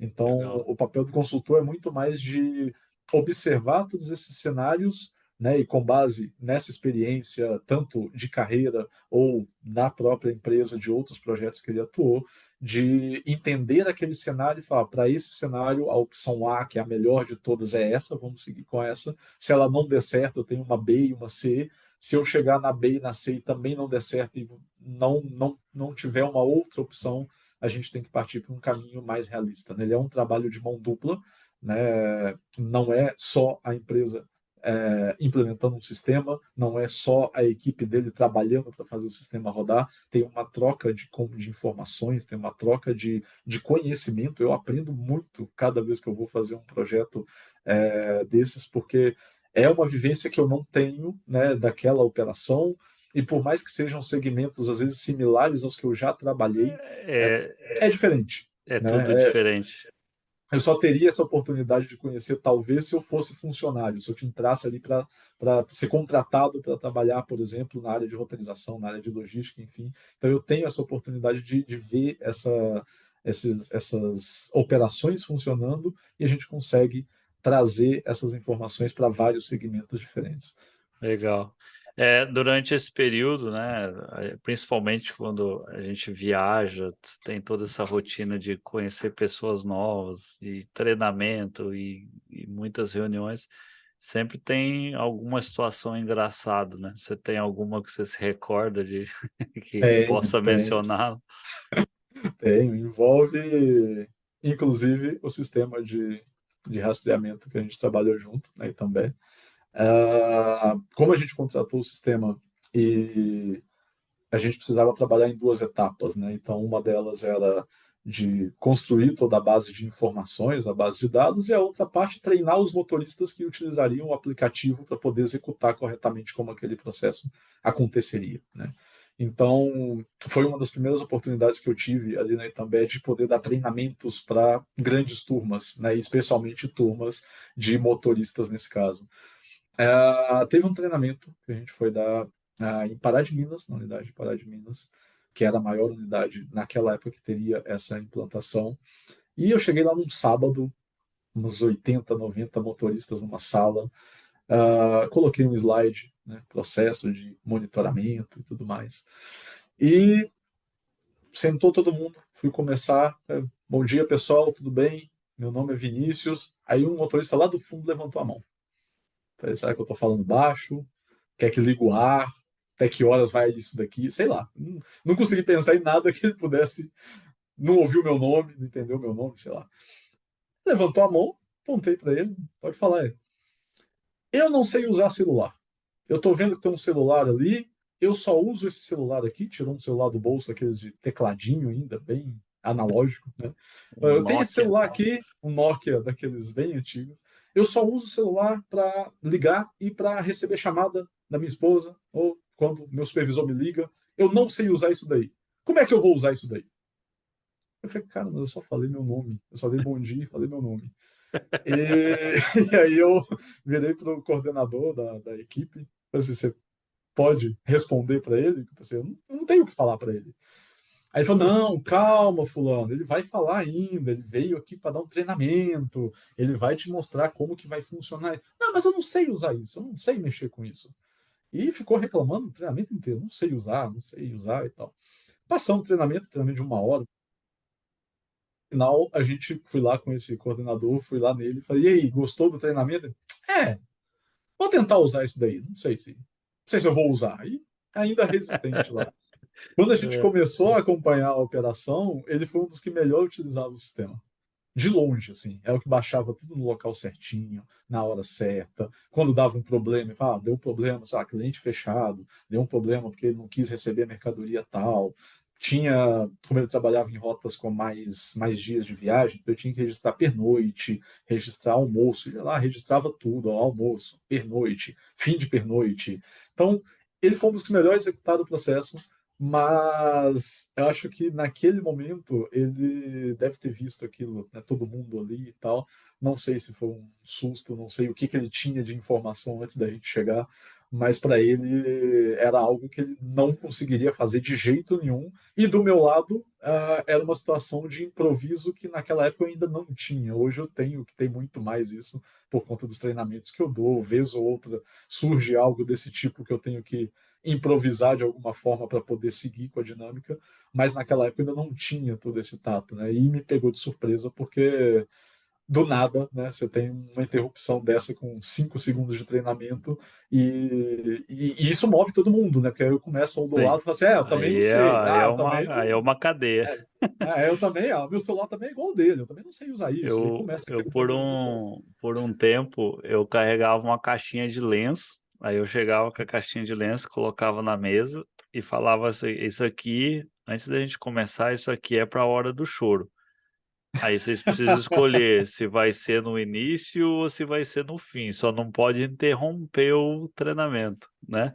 E aí eu falava, cara, motorista em todos os estados são iguais. O que vai mudar é só o sotaque, mas vocês reclamam da mesma coisa, então Sim, não tem muito. Então a gente. Aí eu abri a caixinha, tá? Quem que é o primeiro? Quando eu começava, e aí gerava, descontraía, né? Daí os caras já entendiam ali ficava que tinha mais. que passar, mas isso é bacana porque é igual em qualquer situação, né? Sim.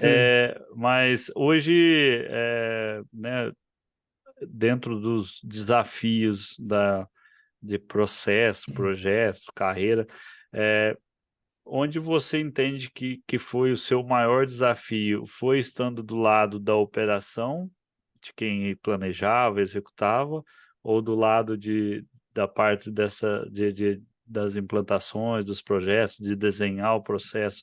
Onde você acha que foi o teu maior desafio e qual que foi o maior desafio para ti até Eu acho, hoje? eu acho que eu tenho dois, um que envolve o lado profissional e um que envolve o lado pessoal. Acho que do ponto de vista pessoal, um pouco mais, puxa um pouquinho do profissional também, mas principalmente do pessoal, foi a minha mudança de estado. Né? Até aí também eu sempre trabalhei em Minas Gerais, sempre trabalhei em Belo Horizonte, então minha família está ali, meus amigos estão ali, então já conheço aquele ambiente. E mudar para São Paulo, mudar para Eu o me Rio, lembro que tu foi pensou muito bastante grande. sobre isso. Pensei muito para fazer isso, porque era uma coisa que eu não tinha ideia de como funcionaria, se daria certo ou não. É, depois que eu aceitei fazer a mudança, né, eu vim para São Paulo sozinho, né, minha esposa ficou em Belo Horizonte. A ideia é que eu ficasse os primeiros 6 meses, depois, dando tudo certo, ela viria. Esses 6 meses viraram 2 anos, então eu fiquei O dois meu anos num foram período. 4.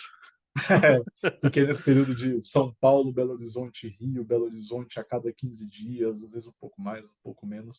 Então tinha um lado pessoal, emocional muito grande ali, né? Além do que eu estava aprendendo, além da oportunidade de ter a primeira oportunidade de liderança e tudo mais, eu tinha que administrar tudo isso, mas tinha um lado pessoal muito grande, porque minha família não estava aqui, meus cachorros não estavam aqui, meus Eu amigos lembro não que eu estavam aqui. acompanhava, tô no Instagram, eu via a festa que os cachorros faziam quando tu Nossa, chegava, né? exato. Então, eu sentia muita falta disso, né? Então, pessoalmente, eu acho que foi um dos momentos que mais pesaram, apesar de ter coisas profissionais ali no meio, mas o lado pessoal pesou muito.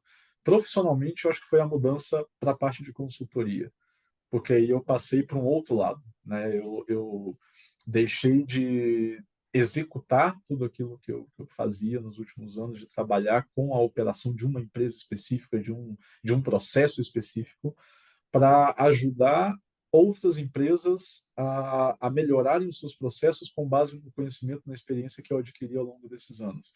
E é difícil passar essa confiança, em alguns casos, para as empresas ou para as pessoas que estão ali, né? Porque por mais que você tenha, claro, o respaldo da marca, da empresa, do produto, e tudo isso te ajuda a levar aquele conhecimento adiante, ainda tem o lado da pessoa, né? Ainda tem o lado da pessoa, fala, mas quem que é esse cara que veio lá de não sei onde para falar que eu tenho que fazer de um jeito diferente, né? Então isso é um ponto que profissionalmente eu tive que evoluir muito, de entender por que aquela pessoa precisava daquela solicitação, daquela demanda, por que ela não queria mudar, como eu poderia abordar de uma forma diferente para fazer chegar no resultado final, no objetivo final, que era implementar o sistema, rodar com qualidade, trazer os ganhos que foram contratados durante a negociação comercial.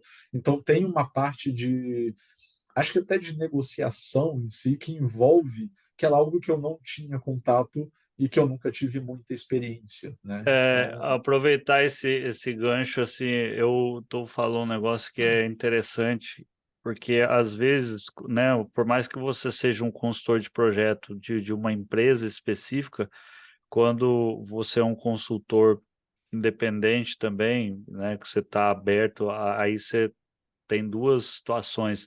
Hoje você é um consultor de uma empresa que você chega com a ferramenta dela e precisa transparecer essa credibilidade, transparecer a responsabilidade do que você está entregando.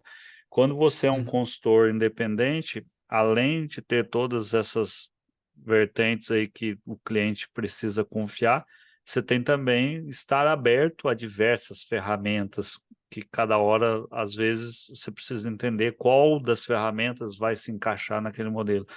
Mas tem um ponto que eu acho que é complicado nessa relação, é porque às vezes você entende de determinado assunto, sabe que aquilo é bom, sabe que vai dar certo, mas fica uma situação, às vezes, constrangedora de você provar que aquilo é bom sem parecer que você está querendo influenciar na decisão. Ah, pô, não, mas é óbvio, ele quer vender, é óbvio, ele quer entregar, né?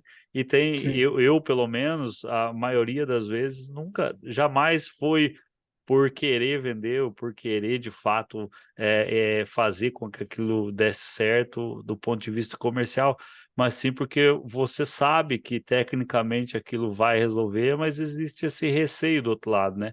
Como que hoje para você é isso, né? Você tocou nesse ponto, eu imagino que essa parte de negociação, o comercial, a expertise, isso tudo ajuda, mas imagino que você deva enfrentar muito isso, né? Até mesmo pela resistência das pessoas, principalmente quando você pega uma empresa que tem funcionário de 10, 15, 20. sim, Cheguei a pegar empresa que tinha funcionário de 27 anos, 30 anos trabalhando e com processo igual há décadas.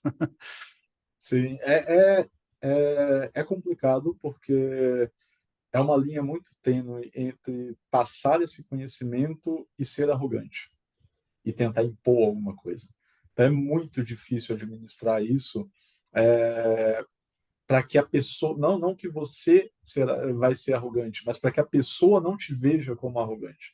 Sim, Então, é tentar, principalmente, trazer com base em dados, com base em fatos. Né? A única coisa que eu consigo provar para ele de alguma forma é se eu tiver números ali, comparar os números que ele tem com os números que eu estou trazendo, ou com o processo que ele está fazendo, com o processo que eu estou tentando apresentar.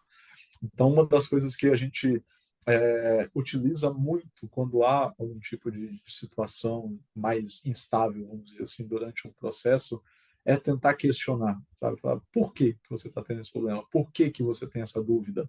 Por que que você acha que esse processo dessa forma não é o melhor? Porque você tem duas possibilidades ali. A pessoa pode trazer um motivo que é válido, que é plausível, que você não pensou antes, e realmente você vai entender a dor dele de uma dor de putz, realmente, olhando por esse lado, faz sentido ele falar que não vai funcionar desse jeito e eu preciso repensar e tudo mais. Mas pode criar um outro lado, que é o que normalmente acontece, que a pessoa não tem um argumento para sustentar aquela reclamação. Então, por quê? Porque eu gosto. Não, porque eu gosto não é a resposta. Por quê? Tecnicamente falando, por que, que esse cenário é pior do que esse, por exemplo?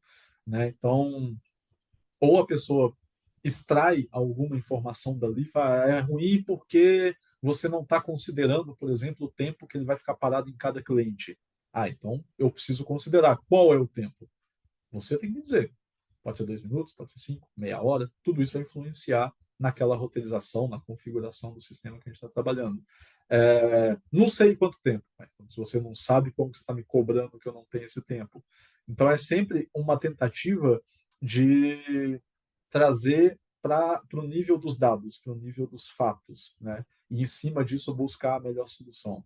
Normalmente, quando a gente começa a ter esse cenário onde você vai buscar esse embasamento e questionar cada vez mais, fazer um papel de questionador ali, as pessoas acabam num primeiro ponto, tá, vamos seguir então, você está falando que é assim, vamos ver, e quando você começa a fazer e dá certo, a pessoa compra a ideia, né? Mas é um ponto difícil porque se você fala assim, não, mas eu estou te falando que vai funcionar porque eu trabalho com isso há muitos anos, eu conheço, aí você passa para um lado do arrogante. Então você acha que você sabe mais do que eu. Né? Então, é um ponto muito difícil e às vezes difícil do ponto de vista emocional. Né? Então, estamos falando de duas pessoas conversando e essas pessoas também têm um limite. Né? Já aconteceu situações de eu chegar numa sala para fazer alguma coisa assim e a pessoa fala, mas eu não acredito nisso que você está me falando e eu acho que isso não vai funcionar. Mas por quê? Porque eu acho que é balela. E, sabe, a vontade, você fala, então tá bom, então pode sair, vou embora, deixa isso para lá. Aí você tem que parar e falar, não, por quê? Vamos entender, deixa eu te explicar esse ponto, fazer um trabalho. Depois eu posso chegar em casa ou na rua e xingar à vontade, falar um monte, mas naquele momento a gente tem que administrar um conflito ali, sem fazer com que isso se torne um problema para o projeto como um todo. Porque se ele não for com a minha cara no primeiro dia, no segundo dia, por mais que dê certo, por mais que o ganho seja maravilhoso, ele vai olhar para mim e falar: esse cara é um saco, eu não quero fazer. É difícil administrar isso, mas é algo que a gente vem trabalhando quase que num nível de monge a cada dia para poder conseguir equilibrar essas situações. Ah, legal.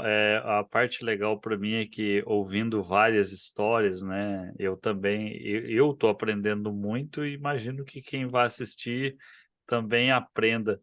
Mas eu conversei também com a Ana Miller, que é uma consultora, hoje ela tem uma consultoria de logística, e ela veio também da área de consultoria de implantação, de projetos, e ela falou algo muito similar ao que você está falando, e é uma dor que eu também vivo, então você começa a ver que são coisas em comum, então, se são coisas em comum, você sabe que você não está trilhando um caminho errado, né? Então, Exato. vai muito dessa exatamente essa paciência de monge aí para poder reorganizar e readaptar os caminhos, né?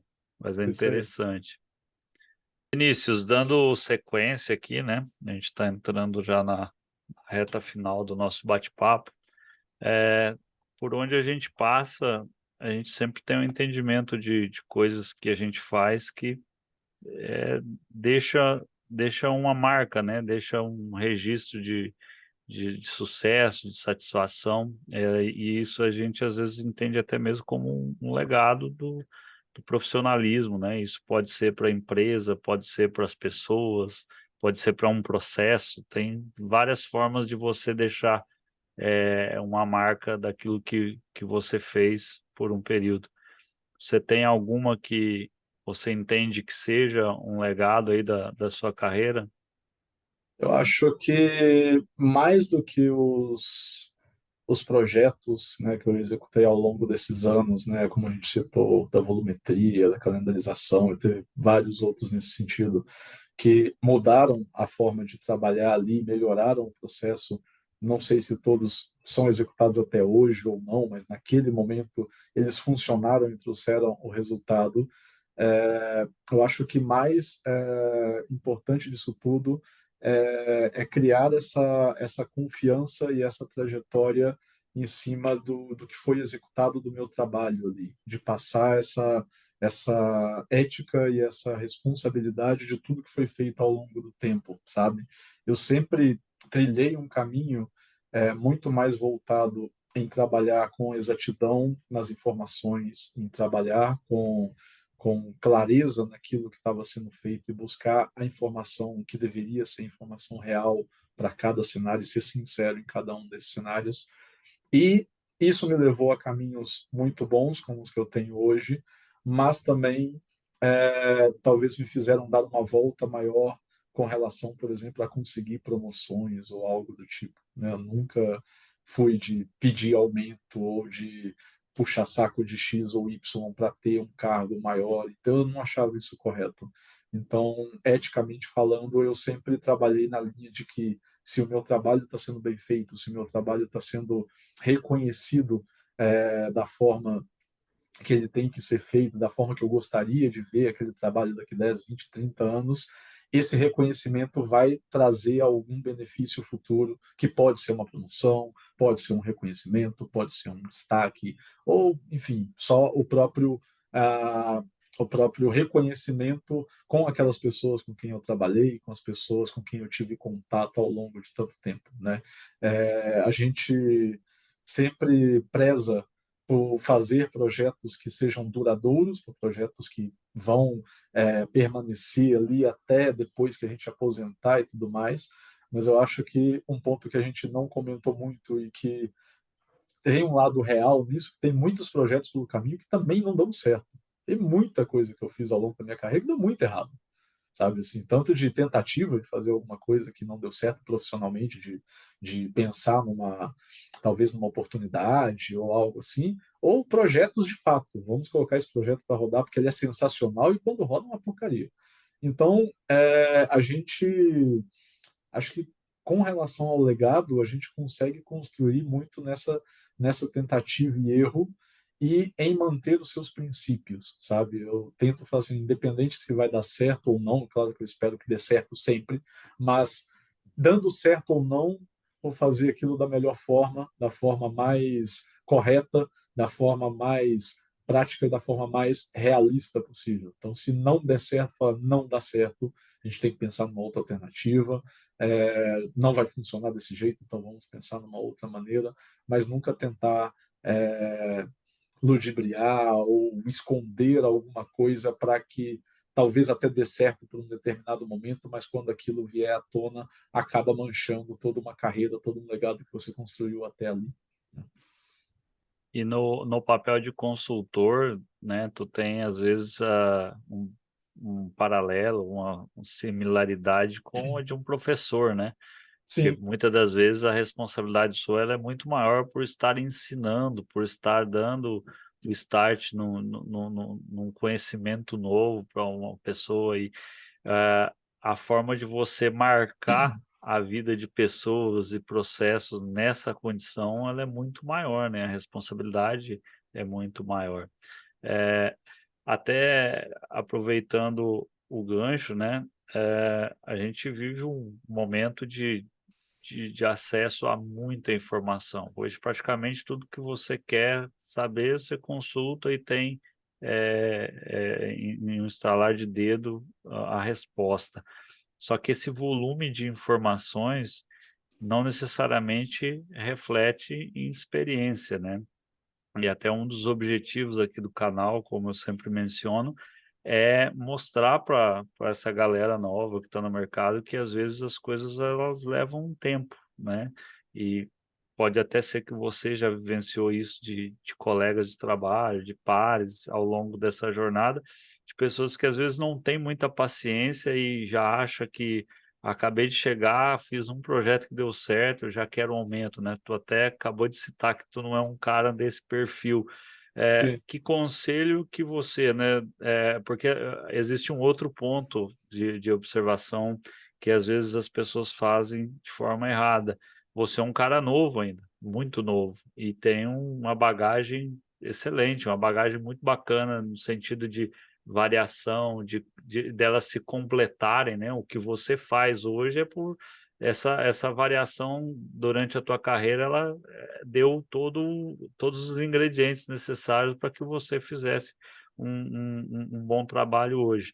sim, Qual o conselho que você dá para essa galera, né? Principalmente aquele que está indeciso, o cara que não tem medo de arriscar. Você arriscou. Você é um exemplo de uma pessoa que arriscou. Tu saiu lá no BH não é interior, né? Eu saí do interior, vim para São Paulo saindo do interior. Trabalhei na roça até 20 anos de idade.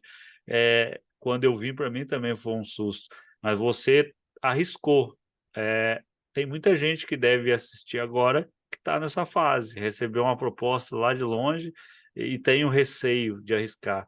O outro está trabalhando, está fazendo um bom trabalho, mas não recebe uma promoção, às vezes está puto com o trabalho, está fazendo um mau trabalho porque quer sair, e o outro, às vezes, fez um bom trabalho, está ali há 3 meses e já acha que tem que ter um reconhecimento, ou às vezes não valoriza a tua posição, o lugar, o sim, local, o lugar que você está hoje, né? Isso acontece muito. A gente vê no dia a dia, às vezes até recebe os comentários em relação a isso, tem que às vezes até sair fora de uma conversa porque ela é tendenciosa.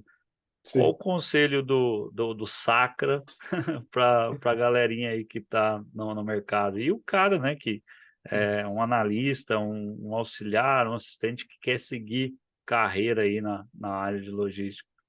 Acho que um dos pontos que eu descobri ao longo desses anos com consultoria, principalmente, talvez já tenha visto antes, mas na consultoria ficou mais claro, é que as pessoas, muitas delas que trabalham no dia a dia, naquela função, naquele setor, não possuem todo o conhecimento que precisam para executar aquela função que elas estão trabalhando. Seja porque a empresa não fornece a informação adequada, seja porque a pessoa não busca aprender a informação, mas uma das dificuldades que a gente encontra em alguns cenários é justamente de lidar com um baixo conhecimento técnico, às vezes de uma pessoa que já lida há muitos anos com aquela atividade. Né? Uma historinha rápida de um exemplo que eu tive num dos primeiros projetos, eu acompanhava alguns projetos e sentia que faltava alguma introdução no treinamento relacionada a conceitos de roteirização. Falar o que é uma rota, o que é um veículo, para que serve uma roteirização. Em alguns cenários isso era interessante.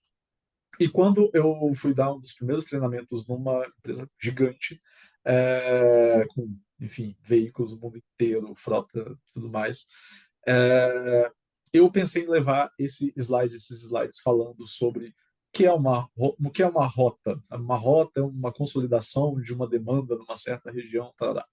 E por quase uma semana eu fiquei pensando se eu deveria apresentar isso ou não, porque eu pensava assim, cara, é uma das maiores empresas que eu já vi.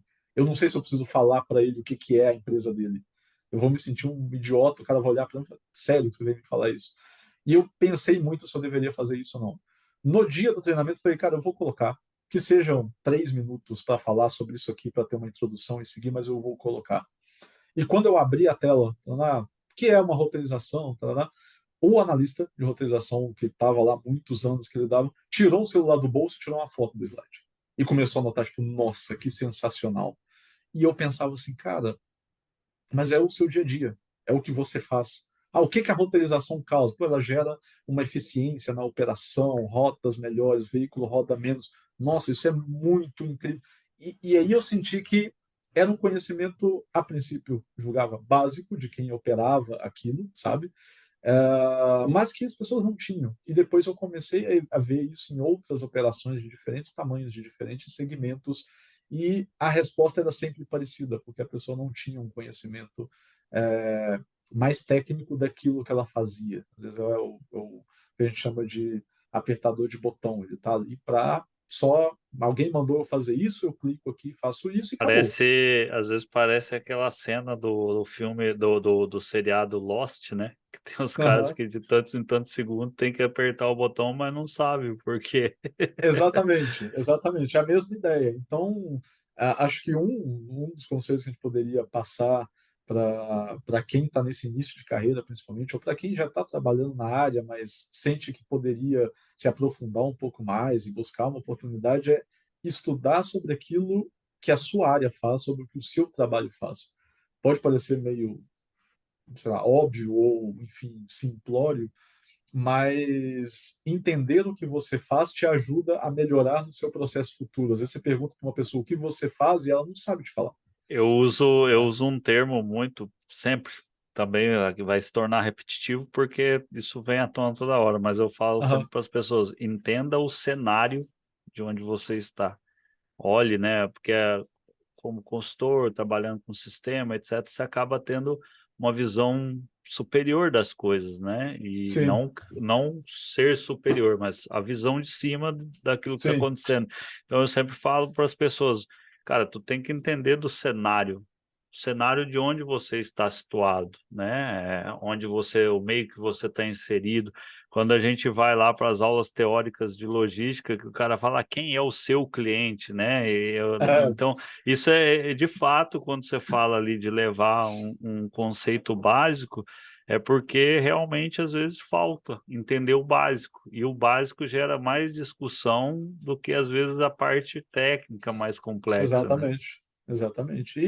E assim, quanto mais conhecimento você tiver daquilo que você faz, da área que você trabalha, de como o seu processo funciona, conversar com outras pessoas que têm uma função similar, entender como ela trabalha, talvez ela faça uma coisa lá que é diferente do que você faz, e isso pode te ajudar no dia a dia, né? Então isso agrega muito e te dá oportunidades para buscar tanto outras atividades dentro da logística ou até mesmo melhorar e avançar naquilo que você já faz hoje, especialmente no dia a dia, na sua rotina, né, no seu trabalho como um todo.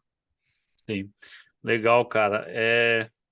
Infelizmente a gente está encerrando, né? Acabou, acho que a gente conseguiu falar bastante termos técnicos, que a conversa é bastante técnica para quem gosta de roteirização, acho que pega uma linhagem sequencial bem interessante, né? É, eu costumo dizer que a carreira, quando você caminha por vários pontos e lá no final eles se amarram, parece que é bem mais intensa, mais interessante, né? Porque no início pode parecer que você esteja perdido na visão de outras pessoas, né? Lá Uhum. da tua avó, teu pai, tua mãe que não entende, o teu vizinho que viu o primo se formar médico, alguma coisa, parece que você está perdido e que você não para em lugar nenhum, mas lá na frente, quando você, obviamente, tem na veia, né, o que a gente comentou, não adianta você querer mudar de área, que isso faz falta, tá na veia. Essa tranquilidade você não consegue tê-la mais, né? O sono não é mais normal. Exatamente. E aí, isso lá no final, ele se amarra de uma forma que faz total diferença. A gente sempre encerra agradecendo pessoas, situações que passaram pela nossa jornada, né? Então, eu te dou a oportunidade aí de fazer seus agradecimentos, sua consideração final. Ah, legal. Acho que eu não vou citar nomes, porque senão com certeza eu vou esquecer de alguém. Mas ao longo desses quase 17 anos, somando tudo, eu conheci muitas pessoas incríveis que me ajudaram de N formas, né? E em diferentes cargos, né? A gente sempre pensa no nosso líder, no nosso coordenador, no nosso supervisor, mas você tem pares de trabalho ali também, seja da sua área ou com áreas que você tem alguma ligação, que também te ensinam muito, né? O exemplo que eu citei do hospital foi um deles, mas tem várias. Em cada uma dessas empresas eu tive exemplos de como ser um profissional melhor, de como evoluir na minha carreira, de como chegar naquilo que eu buscava. Tive também, claro, né, o mundo real, tive exemplos que eu não devo seguir, exemplos de como eu não deveria fazer determinada coisa, então isso também acontece, né? A gente não pode lidar só com a parte positiva, sempre tem algo que você vai olhar e falar, não devo seguir por esse caminho, não é um bom exemplo. Então eu tive muitas experiências dos dois lados, mas acho que todos que já trabalharam comigo em algum momento, alguns eu reencontrei em outras empresas, em outros cenários, visitando agora como consultor. Então, acho que é um agradecimento por tudo que a gente pôde fazer junto ao longo desses anos. Né? Você também, a gente teve uma parte dessa história aí de mais ou menos 2016 até mais ou menos 2020, 21 por aí, que teve uma ligação com relação ao trabalho, a essa execução, principalmente da parte de rastreamento. Parte de hoje eu estar em São Paulo também reflete em conversas nossas, Sabendo de nada. mas tudo acho que são oportunidades que a gente recebe, que a gente aceita e a cada dia a gente vai aprendendo um pouquinho mais, né? A gente tem que chegar num dia e sair com alguma novidade, alguma coisa que você tirou dali, esse dia vai ser proveitoso. Não vale mencionar aqui, né? Mas Aham. a gente sempre ouve que, né? Eu sempre falo também. Para mim tá parecendo a história do motoboy, né? Que ouve todas as buzinas, né? Para mim tá ficando repetitivo falar, mas faz parte também. Eu já ouvi antigamente aí que na logística não se faz inimigos, né? E você toma a parte de se encontrar, de Uhum. tal. Eu sei que você também vivenciou uma situação dessa, né? De tipo, Sim, não se faz inimigos dentro do processo, porque uma hora de exato. fato você se encontra, reencontra. Vou entrevistar um amigo aqui também em breve e lá em 2011 ele me contratou, meu primeiro cargo profissional na logística, ele me contratou. Acho que em 2018, 19, eu contratei ele, né? Então, É isso aí. são situações que quem que imagina que vai acontecer, né?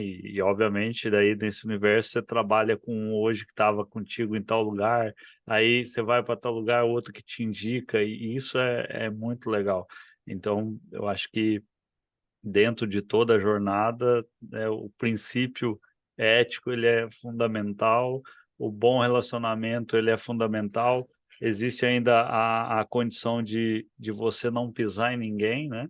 Enquanto você está numa Claro. situação boa, não pisar em ninguém porque você está em uma empresa boa, né? Porque hoje você é embarcador, hoje você pode ser uma tecnologia, mas amanhã, às vezes, você é um transportador, que é o que está mais embaixo, na ponta do processo, né? Então, isso é uma coisa que a gente ouve aqui de todo mundo.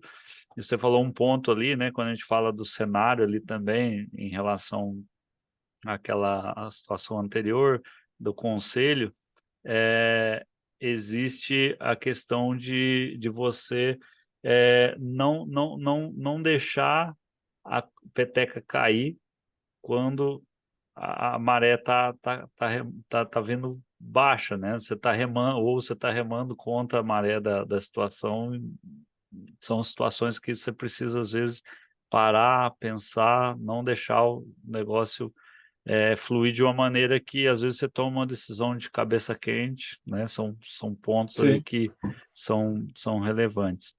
sim. Cara, eu agradeço demais a tua participação. Acho que, igual eu te disse, foi bem técnico a conversa, vai ser bastante produtiva e agradeço pela confiança, ter aceitado o convite, né? A gente, assim que eu mandei o convite, tu também respondeu prontamente.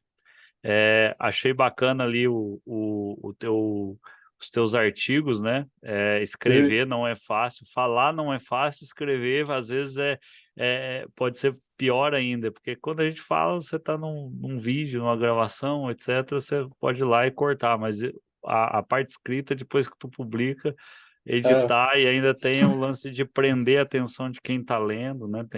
É bacana, e são pontos que sim. no meio de tantos conteúdos, no meio de tanta gente produzindo vídeo, produzindo artigo, produzindo texto, às vezes a gente sente que é mais um. Mas se não plantar a ideia e não fazer essa sementinha ser irrigada e crescer, nunca ela vai se tornar grande, né? Então, É isso aí. eu acabei de começar, sei como é que é, e eu vi que você começou também, incentivo, acho bacana, e vamos, em breve aí, quem sabe, bater um papo presencial aí, Claro, fica à beleza? disposição. Qualquer convite, qualquer coisa, só chamar, a gente separa uma agenda para trocar ideias e tomar um café.